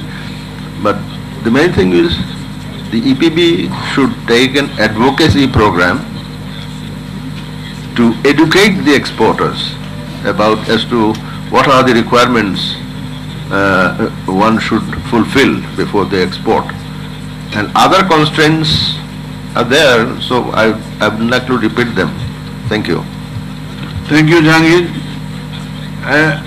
May I now invite Mr. Anisuddola. Anisuddola is the chairman of ACI Group. He has a number of former positions, including the former chairman, president of the Metropolitan Chamber of Commerce and Industry. Thank you, Chair, and thanks to CPD.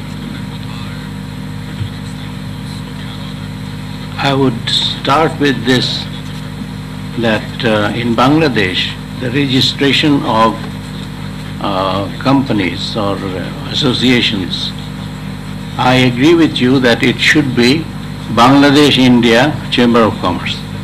Mr. Chair, it should be Bangladesh-India Chamber of Commerce and Bangladesh-Canada Chamber of Commerce, not the other way around. It's Ministry of Commerce which does it, and they should make it a point to change these names. And we are supposed to be the best friend of India. Common border, porous border, same standard of living, similarity in our lifestyle. We eat the same kind of food. I give you one example. While exporting seed, I'm a president of Seed Association this year. They go for quarantine, and the quarantine takes more than 4 weeks. Not only full germination tests, but also all kinds of tests, and the season is over. So there is zero export possibility of this kind of item. It is not necessary, it is done. So let us not be naive. There is a very strong lobby in India to stop export from Bangladesh, and every time any effort is taken by any organization, there are all kinds of known and unknown barriers. If they are not there, they are created. So let us not ignore this fact. So we will have to have the political will. For both the governments, we should have a target to increase our export. It is, I think, a shame that we can export to the rest of the world and our export is thriving, while in India we are not being able to make any headway. This should be taken up politically. You have mentioned that India, we are having common borders, common food habit, common everything. But India having common border with Myanmar, Nepal, China, Pakistan, Bhutan, and so on. But according to the report of this atrocities by Indian Border Security Force against Bangladesh citizens, in the last 15 years, only about 4,000 people were killed or injured by the BSF. And none other borders having that kind of an incidence, because the India is the best friend of ours and the second largest trading partner of Bangladesh. So this is what it is, and now I would invite Mr. Dibyendu, full name, Dibyendu Chakraborty, Deputy Director General of SARSO. Where is he?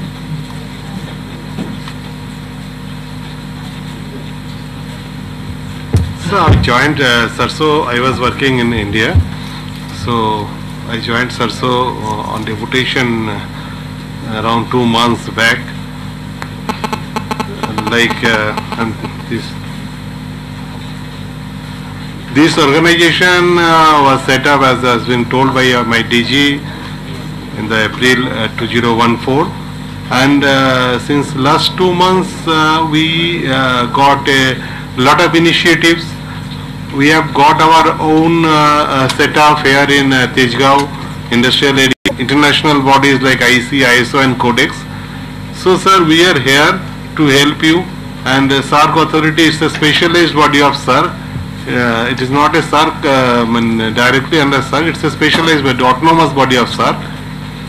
And Bangladesh government was kind enough to give the building, electricity and other facilities. So sir, we are here to help all the people, all the stakeholders to have a harmonized movements in the, what you call that, level playing field. We have to have our own sort of respect, self-respect. We have to have our own strategy, and we have to have our own identity among the world trade. So SAARC is moving in that direction. SAARC movement is, as you all know, is getting stronger day by day, and with that expectation and with your kind cooperation, and hopefully within a span of 15 days we will be in a position to call a meeting at our own premises. I had a strong belief that this organization will make a long way right from the Bangladesh in the coming days. With all good hopes and expectations, thanks. Thank you, Dibbandu. May I now invite Mr. Farooq. Mr. Farooq is the Secretary General of the Metropolitan Chamber of Commerce and Industry. Thank you, Mr. Chair. In fact, I would view and express my comment from a different perspective. I was in dilemma whether should I intervene or not, and Mr. Sohail Chowdhury's question really encouraged me that no, I should intervene, and my comments are absolutely of my own, and it has no connection with the Chamber's position. What I see, particularly after listening to the presentation of Mrs. Khaleda Akhtar, that the Indo-Bangla trade relation, particularly in the field of non-tariff barriers or non-tariff measures, is of at much satisfactory level than what it was in 2004, 5, 6, when I personally used to handle this particular subject in MCCI.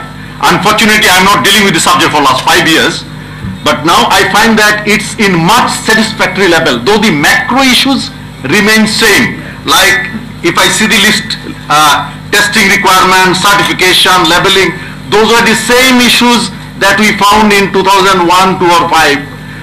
The macro issues are same, but the micro issues have improved, as it has been mentioned by my colleague from PRAN RFL, that for laboratory testing, when it used to take 3 to 4 months time, now it's taking 3 to 4 weeks time.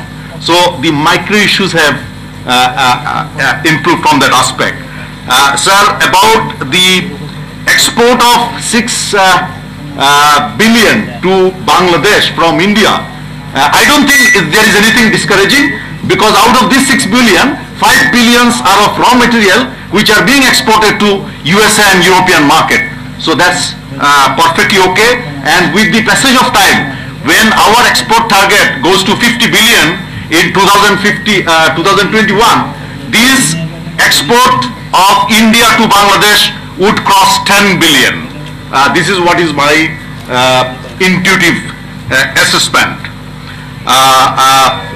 Here, my small recommendation, there is Bangladesh-India Joint Economic Council, and I would request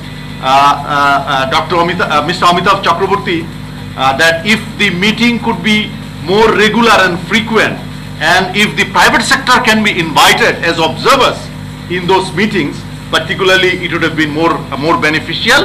And my last point, sir,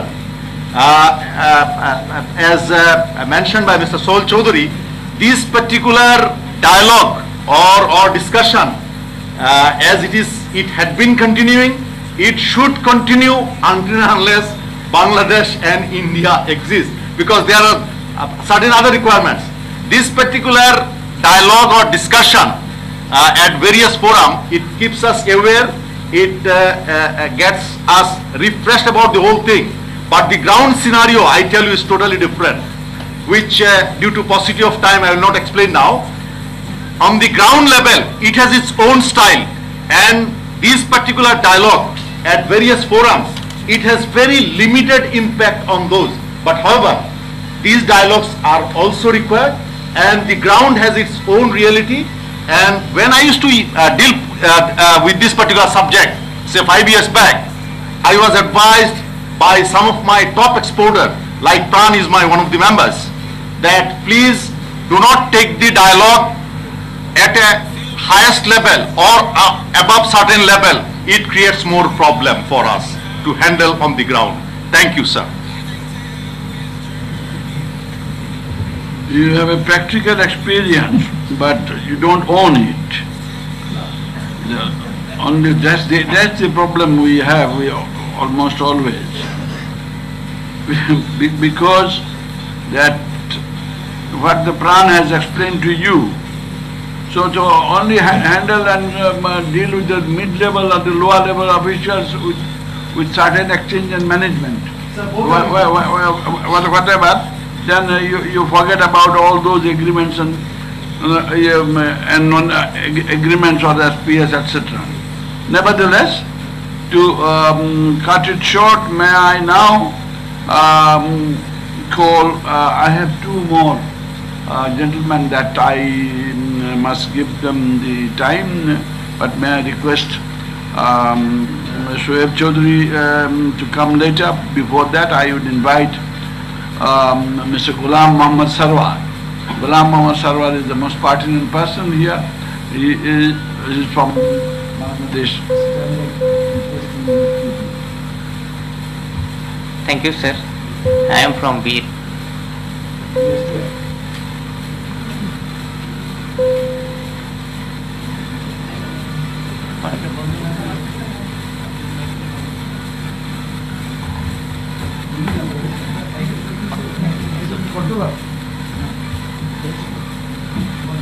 Sir, I would like to give a message regarding standards harmonization. For the international trading or intra-sub-regional trading, standards harmonization is a very important issue. For this reason, our Honorable DG Sarsu already told earlier that regarding SPS standards formulation, there are 3 international standards organization like Codex Alimentarius Commission, OIE and IPPC. BST is the member of Codex Alimentarius Commission and Codex Contact Point for Bangladesh. So it's a matter of satisfaction that BST already adopted 154 Codex standards, which will be very helpful for international trading. This is one thing, and 165 parameters already accredited in the BST laboratory, which covering 25 products. 25 products. This is my message. Thank you, sir. Thank you, BSTI.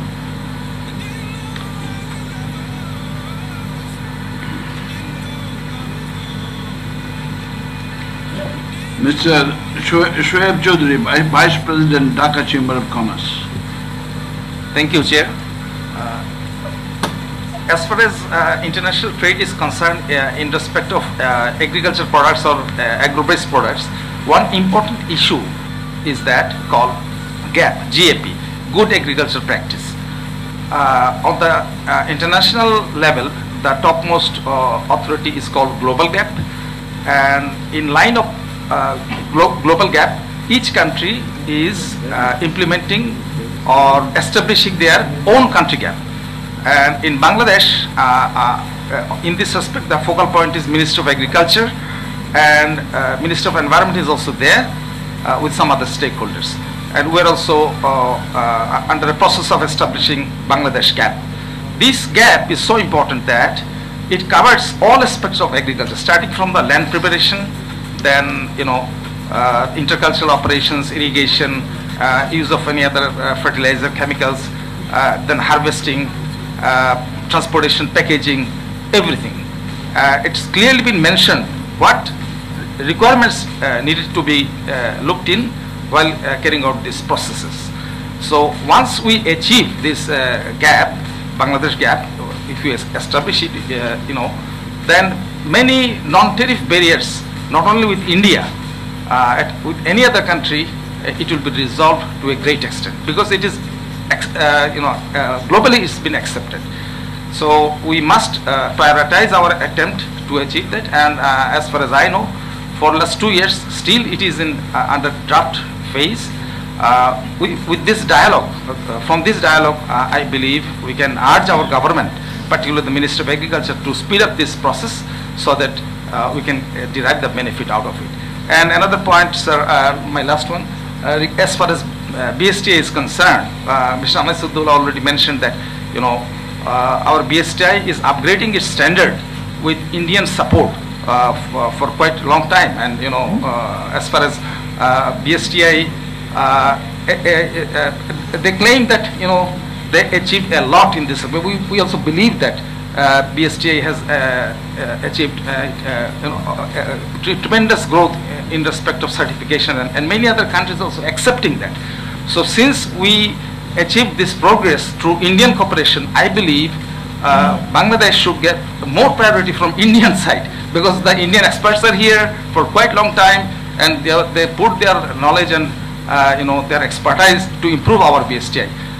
Very unfortunately, we are having more problem with India rather than any other countries with our BSTI certification. As a businessman, I'm telling this. So thank you, sir. Thank you, Shoaib Chaudhary. Like this, the BSTI is being supported by ISI and BIS, etc. from India. At the same time, our border BGB, Bangladesh, border guard Bangladesh, also being trained by the BSF of India. So that is a very good mutual cooperation, that we can cooperate each other, so that there is no further killings in the border. And Dr. Mujibur Rahman, former CEO of BFTI, Bangladesh Foreign Trade Institute, and former chairman of our Tariff Commission, Dr. Mujibur Rahman. I hope Dr. Mujibur Rahman thank you very much will for take calling. only 1 minute. And no, I'll take less than 1 minute, because I am not really prepared to say anything. But anyway, let me respond to you, Mr. Sohail Ahmed Chaudhary and Mr. Anis Ahmed, all three vanguards of our nation. Mr. Mahbub Rahman, Mr. Anisadullah, and Sohail Ahmed. He has started only 15 years. Sohail Ahmed Chaudhary, Mahbub Rahman has spent 40 years. And Mr. Anisadullah, I think in this business of seed and agriculture and export to India, I think it's more than 15 years, more than 15 years. And still it takes 40 days to germinate one seed, and it could not go to Indian market. Things are like this. Things are like this not only now. Because as per Nehru and Motilal Nehru and Gandhi Pact, this Bengal was supposed to be a part of India. And then they thought how they will divide this. They could not manage it with the democracy. They did not believe in the Western type of democracy. What they wanted for this area could not decide, and then country was divided. Unless it would have been the same country, right? You should not have any border. So thank you very much. Let me tell you one thing also. If you can take example from this Singapore, then it is better for Bangladeshi exporter. If you go back to 1965 in Singapore, there was no institute, no standard, and no product. And now Singapore has the highest per capita income in the world. And Singapore has its own standard. There are no universal and unique international standard, though there are 3 organizations. but there are no unique universal standard. There are American standard, there are European standard. There are also nowadays Singaporean standard. In terms of health, Singapore is a standard. People from all over the world coming to Singapore. SARSO is trying for last how many years? 1 year. 1 year. And before that SARC has been created. That is one of the oldest regional bloc for trade, free trade. And we could not achieve too much. Well, we have achieved little. I don't know. Unless we can harmonize our regulation as Dr. Abid has said, unless we go for a mutual recognition agreement, as many of you have said, and unless we can move freely, and all the testing facilities we can establish at the border, this problem will exist.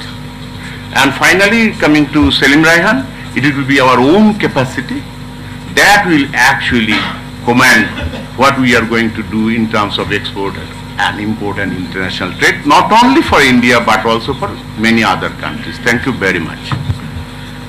Thank you, Mujibur Rahman, for your observation, but here in this case I beg to differ with you and also Dr. Selim Raihan, because it's not the capacity that we are not having. During the same period, we have exported 700-800 million US dollar worth of products to China, and we have exported only 345 to India. So I can continue debating on this with Selim Raihan and with you, with everyone, because of my association with these system and measures that is being adopted as far as Bangladeshi export is concerned. So let us now go to Mr. Mr. Mahbubur Rahman, Bangladesh Accreditation Board, and he will be the last speaker, no more. But of course we are having the guest of honor and the chief guest.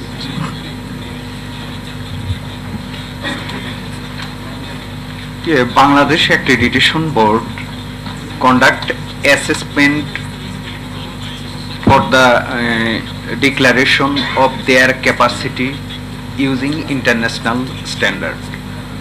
Through the accreditation, two things is determined. Accreditation is done on the basis of harmonized international standard, and accreditation itself a harmonized practice as well.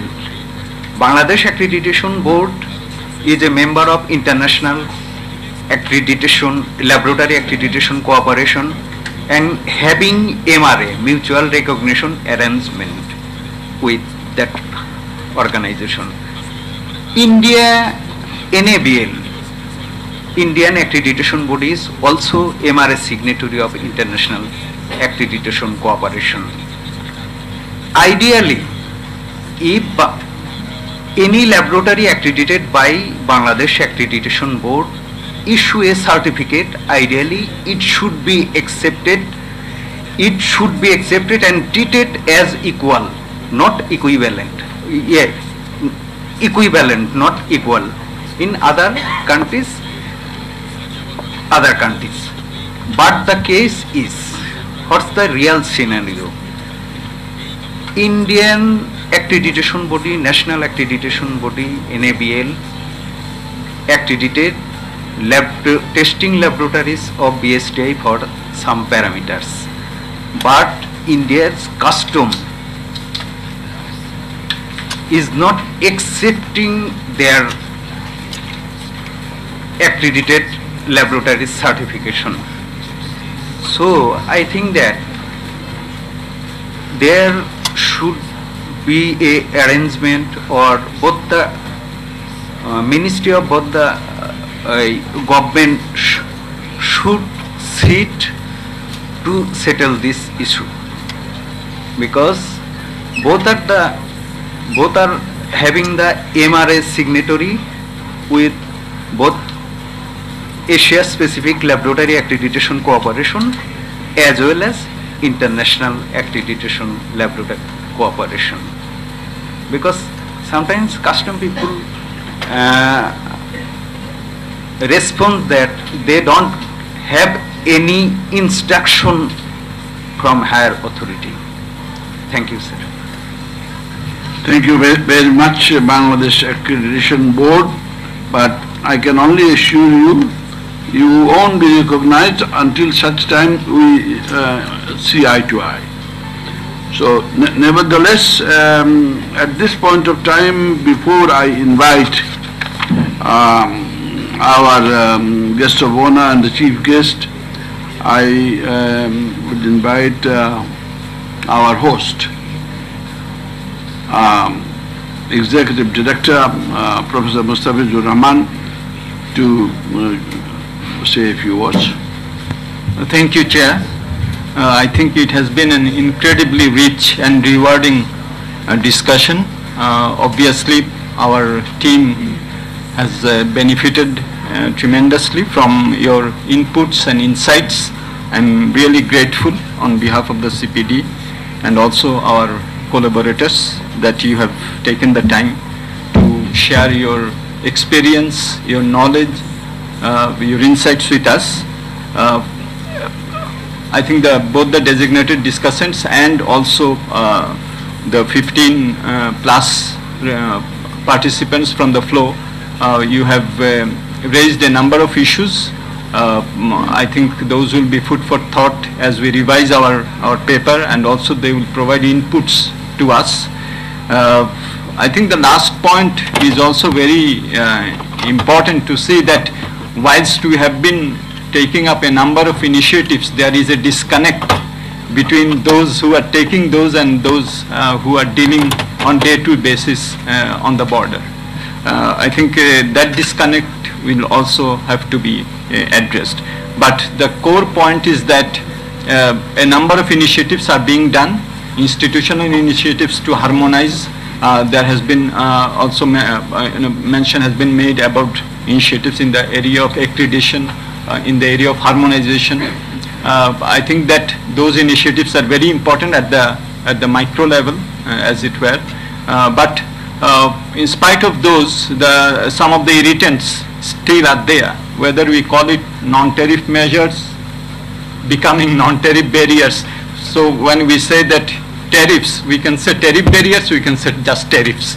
So, so it's a perception that we take. But the fact remains that many of these NTMs are MFN basis.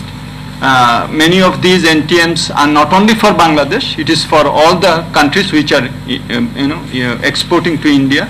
The trick of the trade is that you will have to build up your capacities in order to comply with those, and also to address those disconnects as well. I think the two should be on a parallel. As Mr. Anisdullah said, there is also a political economy side of it. The disconnect is the political economy side of it. So whilst we have to strengthen our institutional capacities, I think that political economy side will also have to be dealt with. But I think that from the discussion that we have, I think three issues. One is that many things are going, our exporters will have to know those. The second is that there is a need for further strengthening of the institutions which are dealing with it, BSTI, SARSO.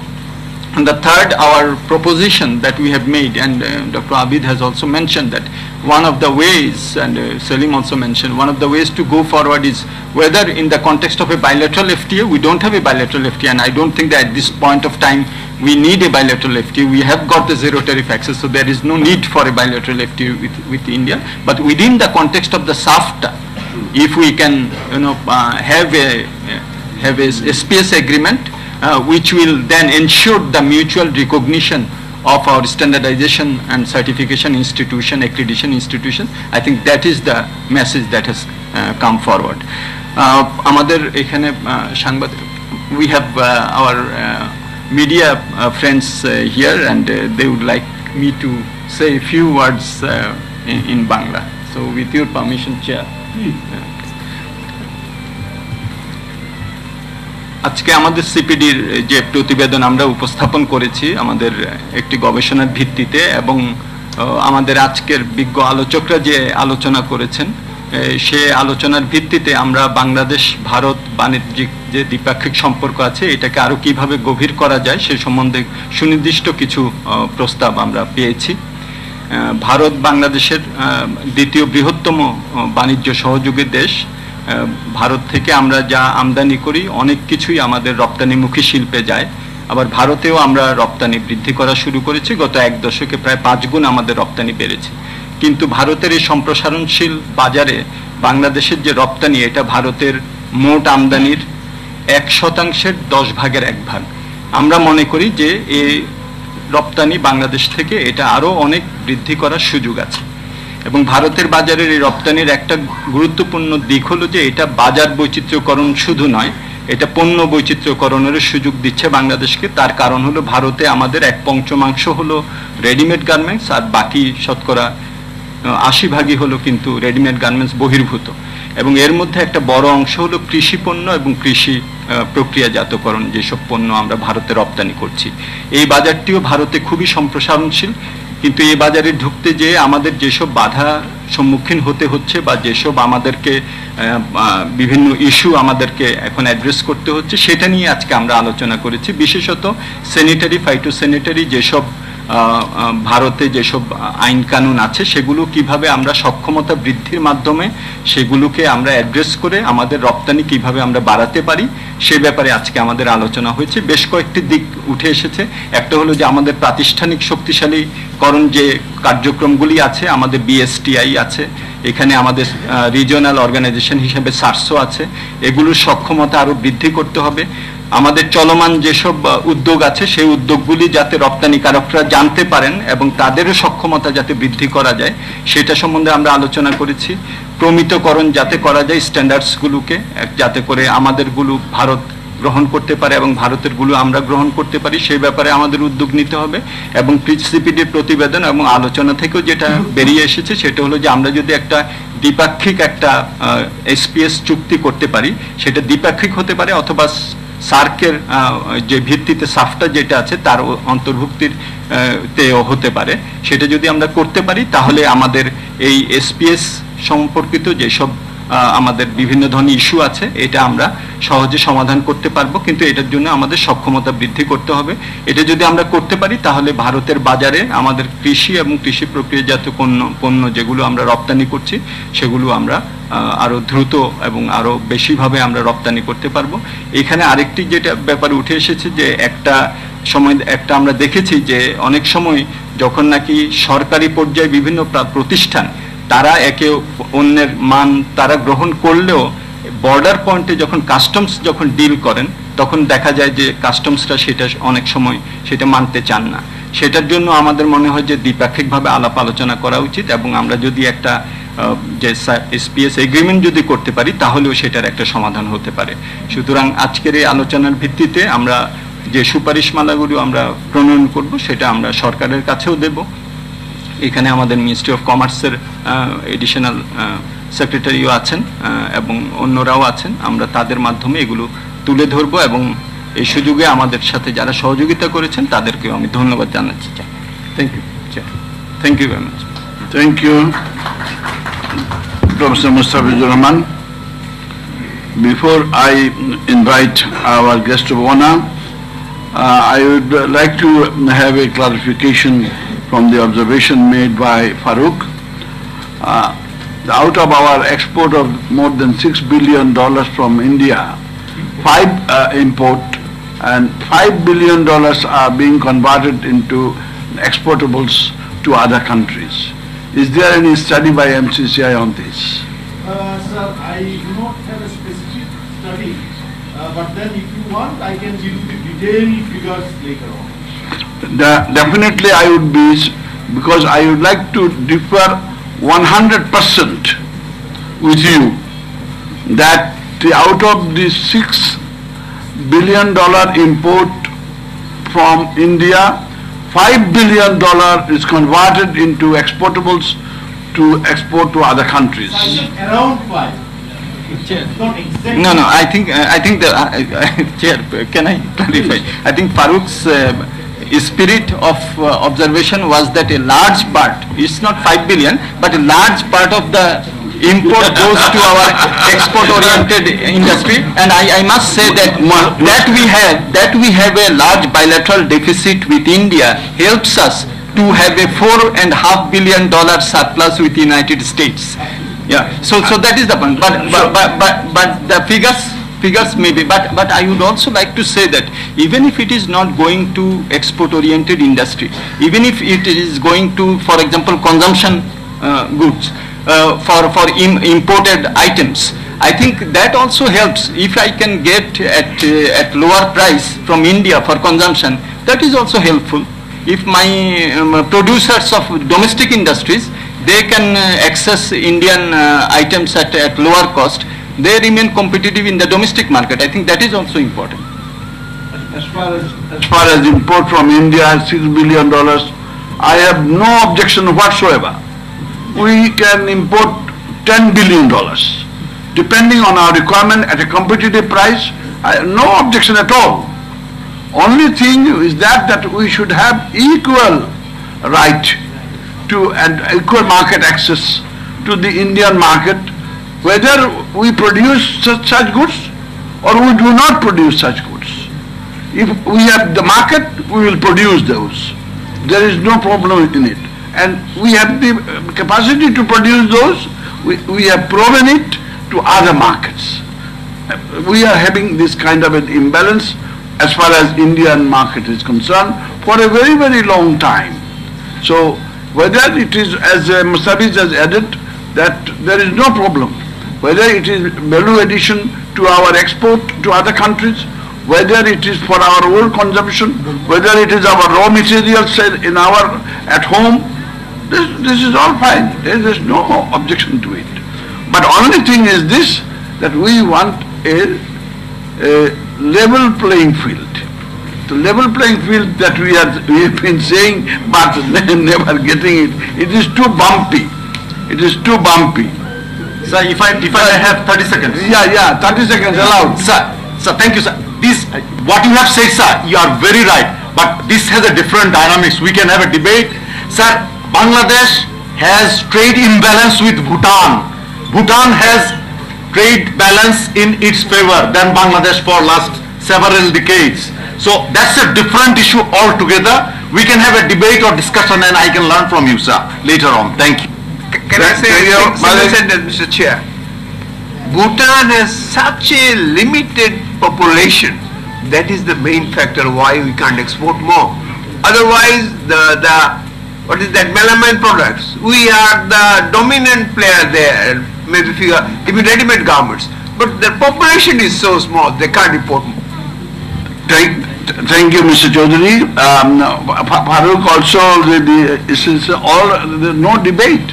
We are not, I'm not a person asking for a trade balance. It's not going to happen. So in that case, the United States can ask Bangladesh for having the trade balance. Asking So there are many countries that we are having favorable trade balance with us. So that's not the point. Point is this, whether we are having the same amount of rights and privileges there. That at one point of time, the India prohibited officially any investment from Bangladesh. So now it is open, subject to case study like the NTVs. Thank you. So now the Khaleda has the right. Now it is your time. I don't know, have you asked for any special preparation for lunch?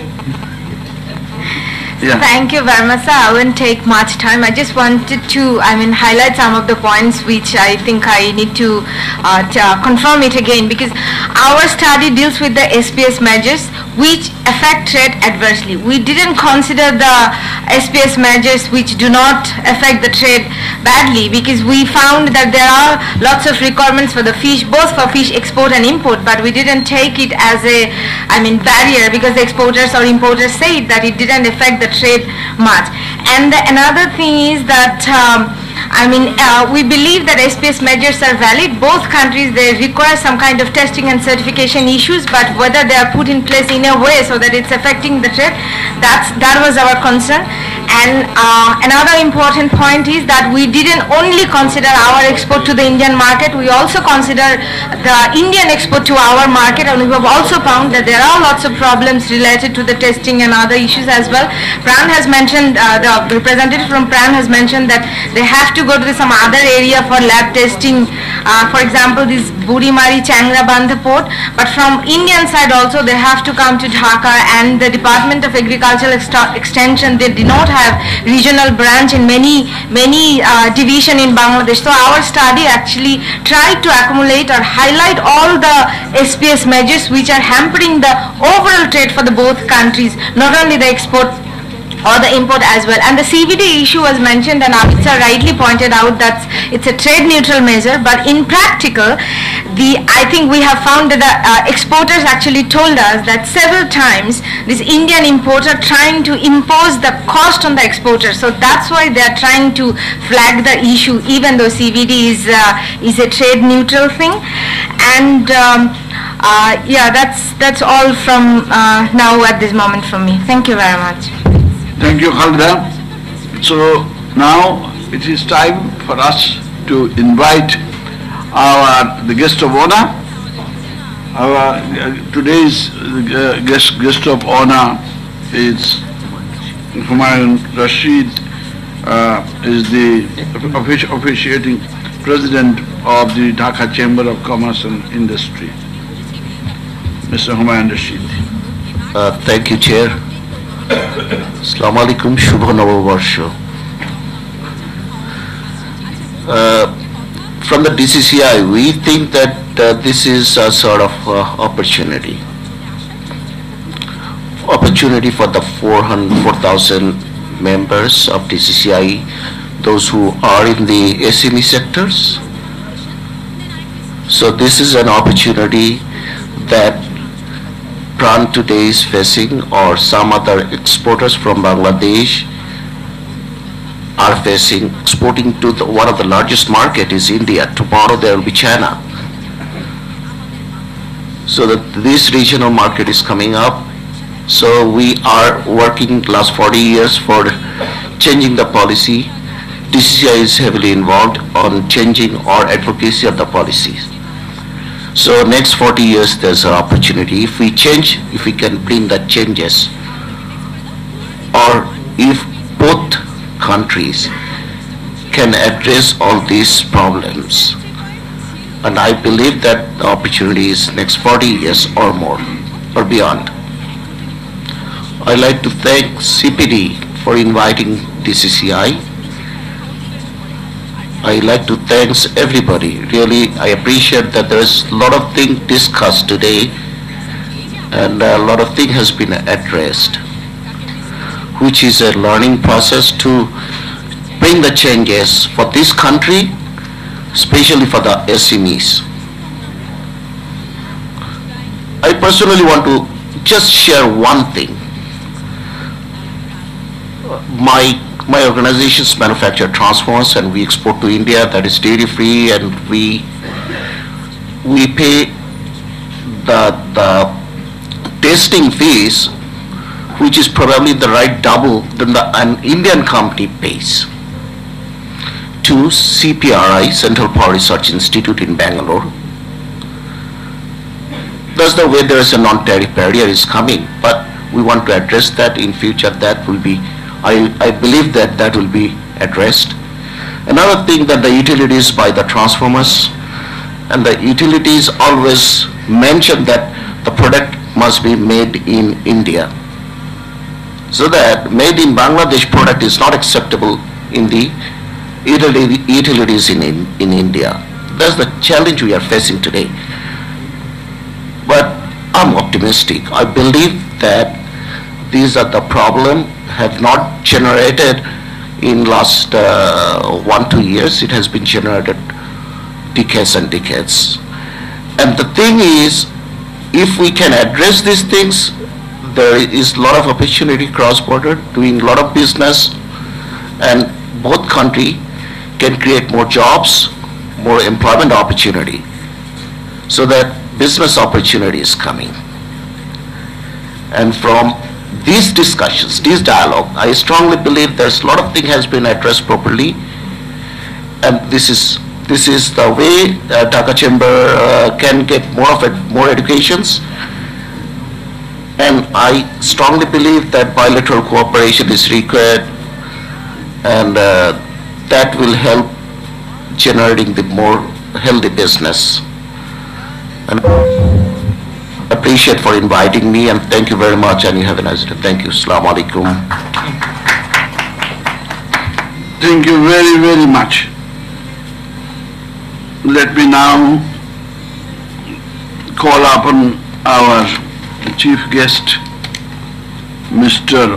Amitabh Chakraborty, the Additional Secretary, Ministry of Commerce, Government of Bangladesh.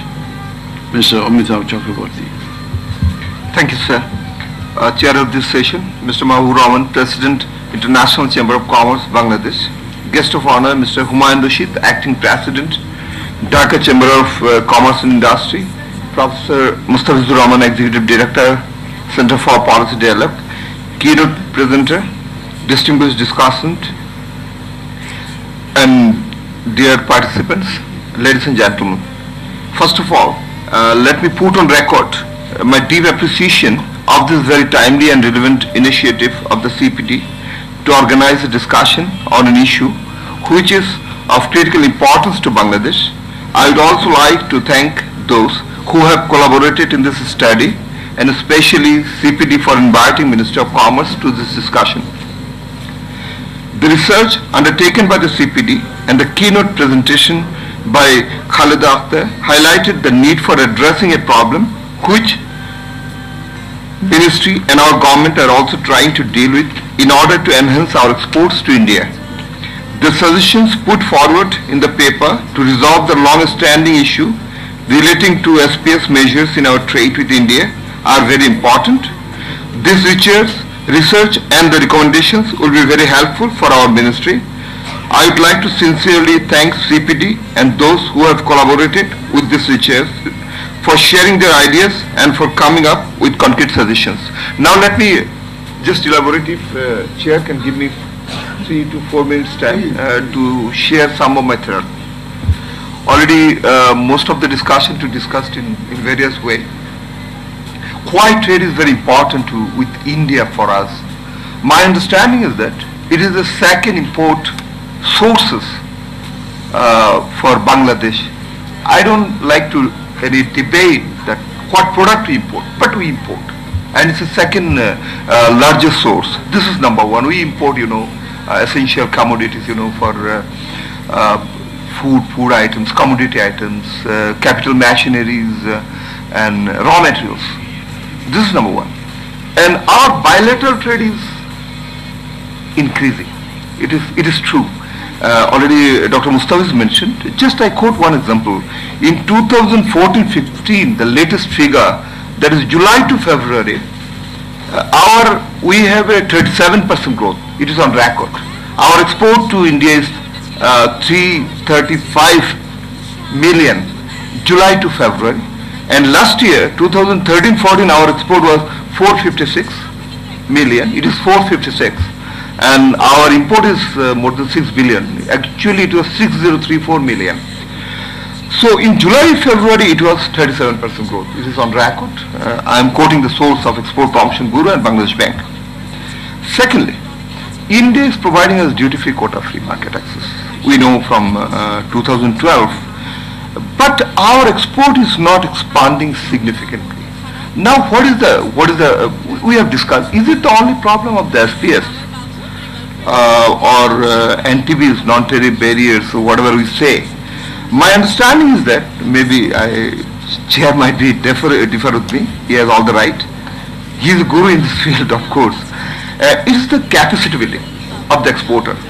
And already India-Bangladesh Chamber, I think somebody raised this issue, and government is also working, to build the capacity of the exporter, and they're initiating some workshop and to training to the exporter.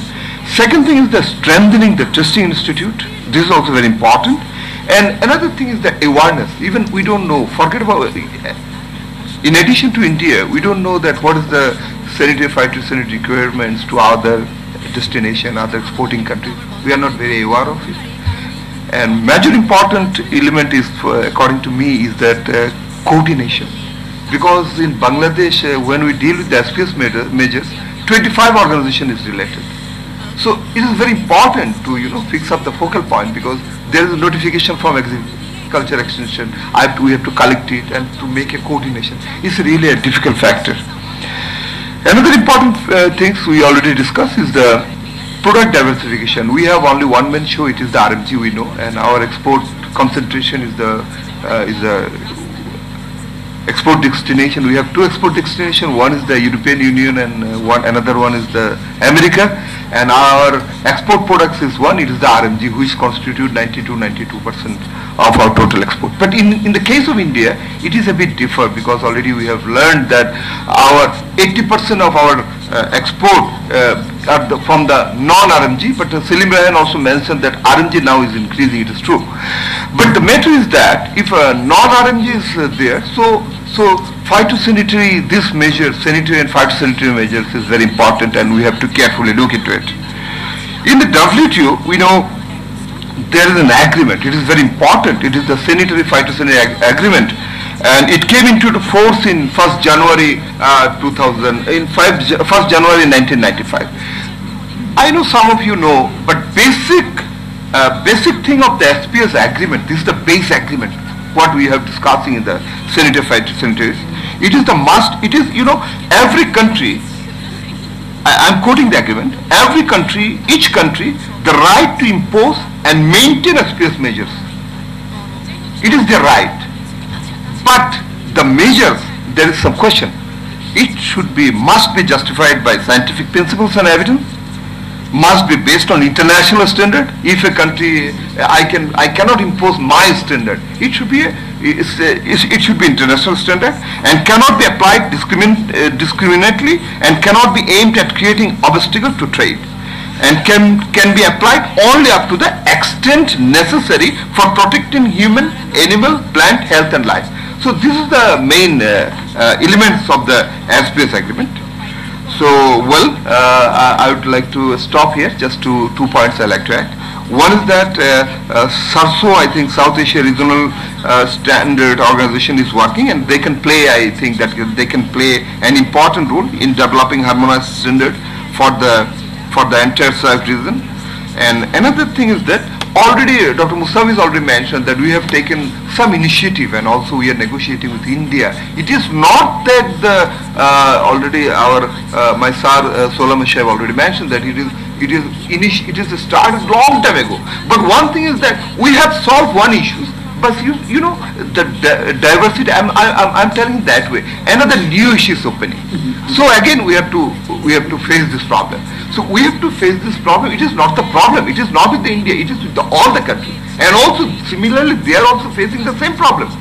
But we have to build up our capacity. We have to build up our product. We have to already I have mentioned. Anyway, so we all know that our government is planning for Vision 2021 to be a mid-income group. So for that reason, India is very important. I know India is helping us to in the BSTI, strengthening the BSTI, standard. And naturally, with all this help, I think with the help of the private sector also. And another thing I like to add, that to include the private sector delegation, Dhaka Chamber already mentioned that in the delegation I am fully agree. But I want to mention that when we negotiate, in negotiation with America and bilateral, definitely before the negotiation, we already consult with the private sector. I think we agree with me that we consult with the private sector and to reflect their ideas during the negotiation. So I'm telling that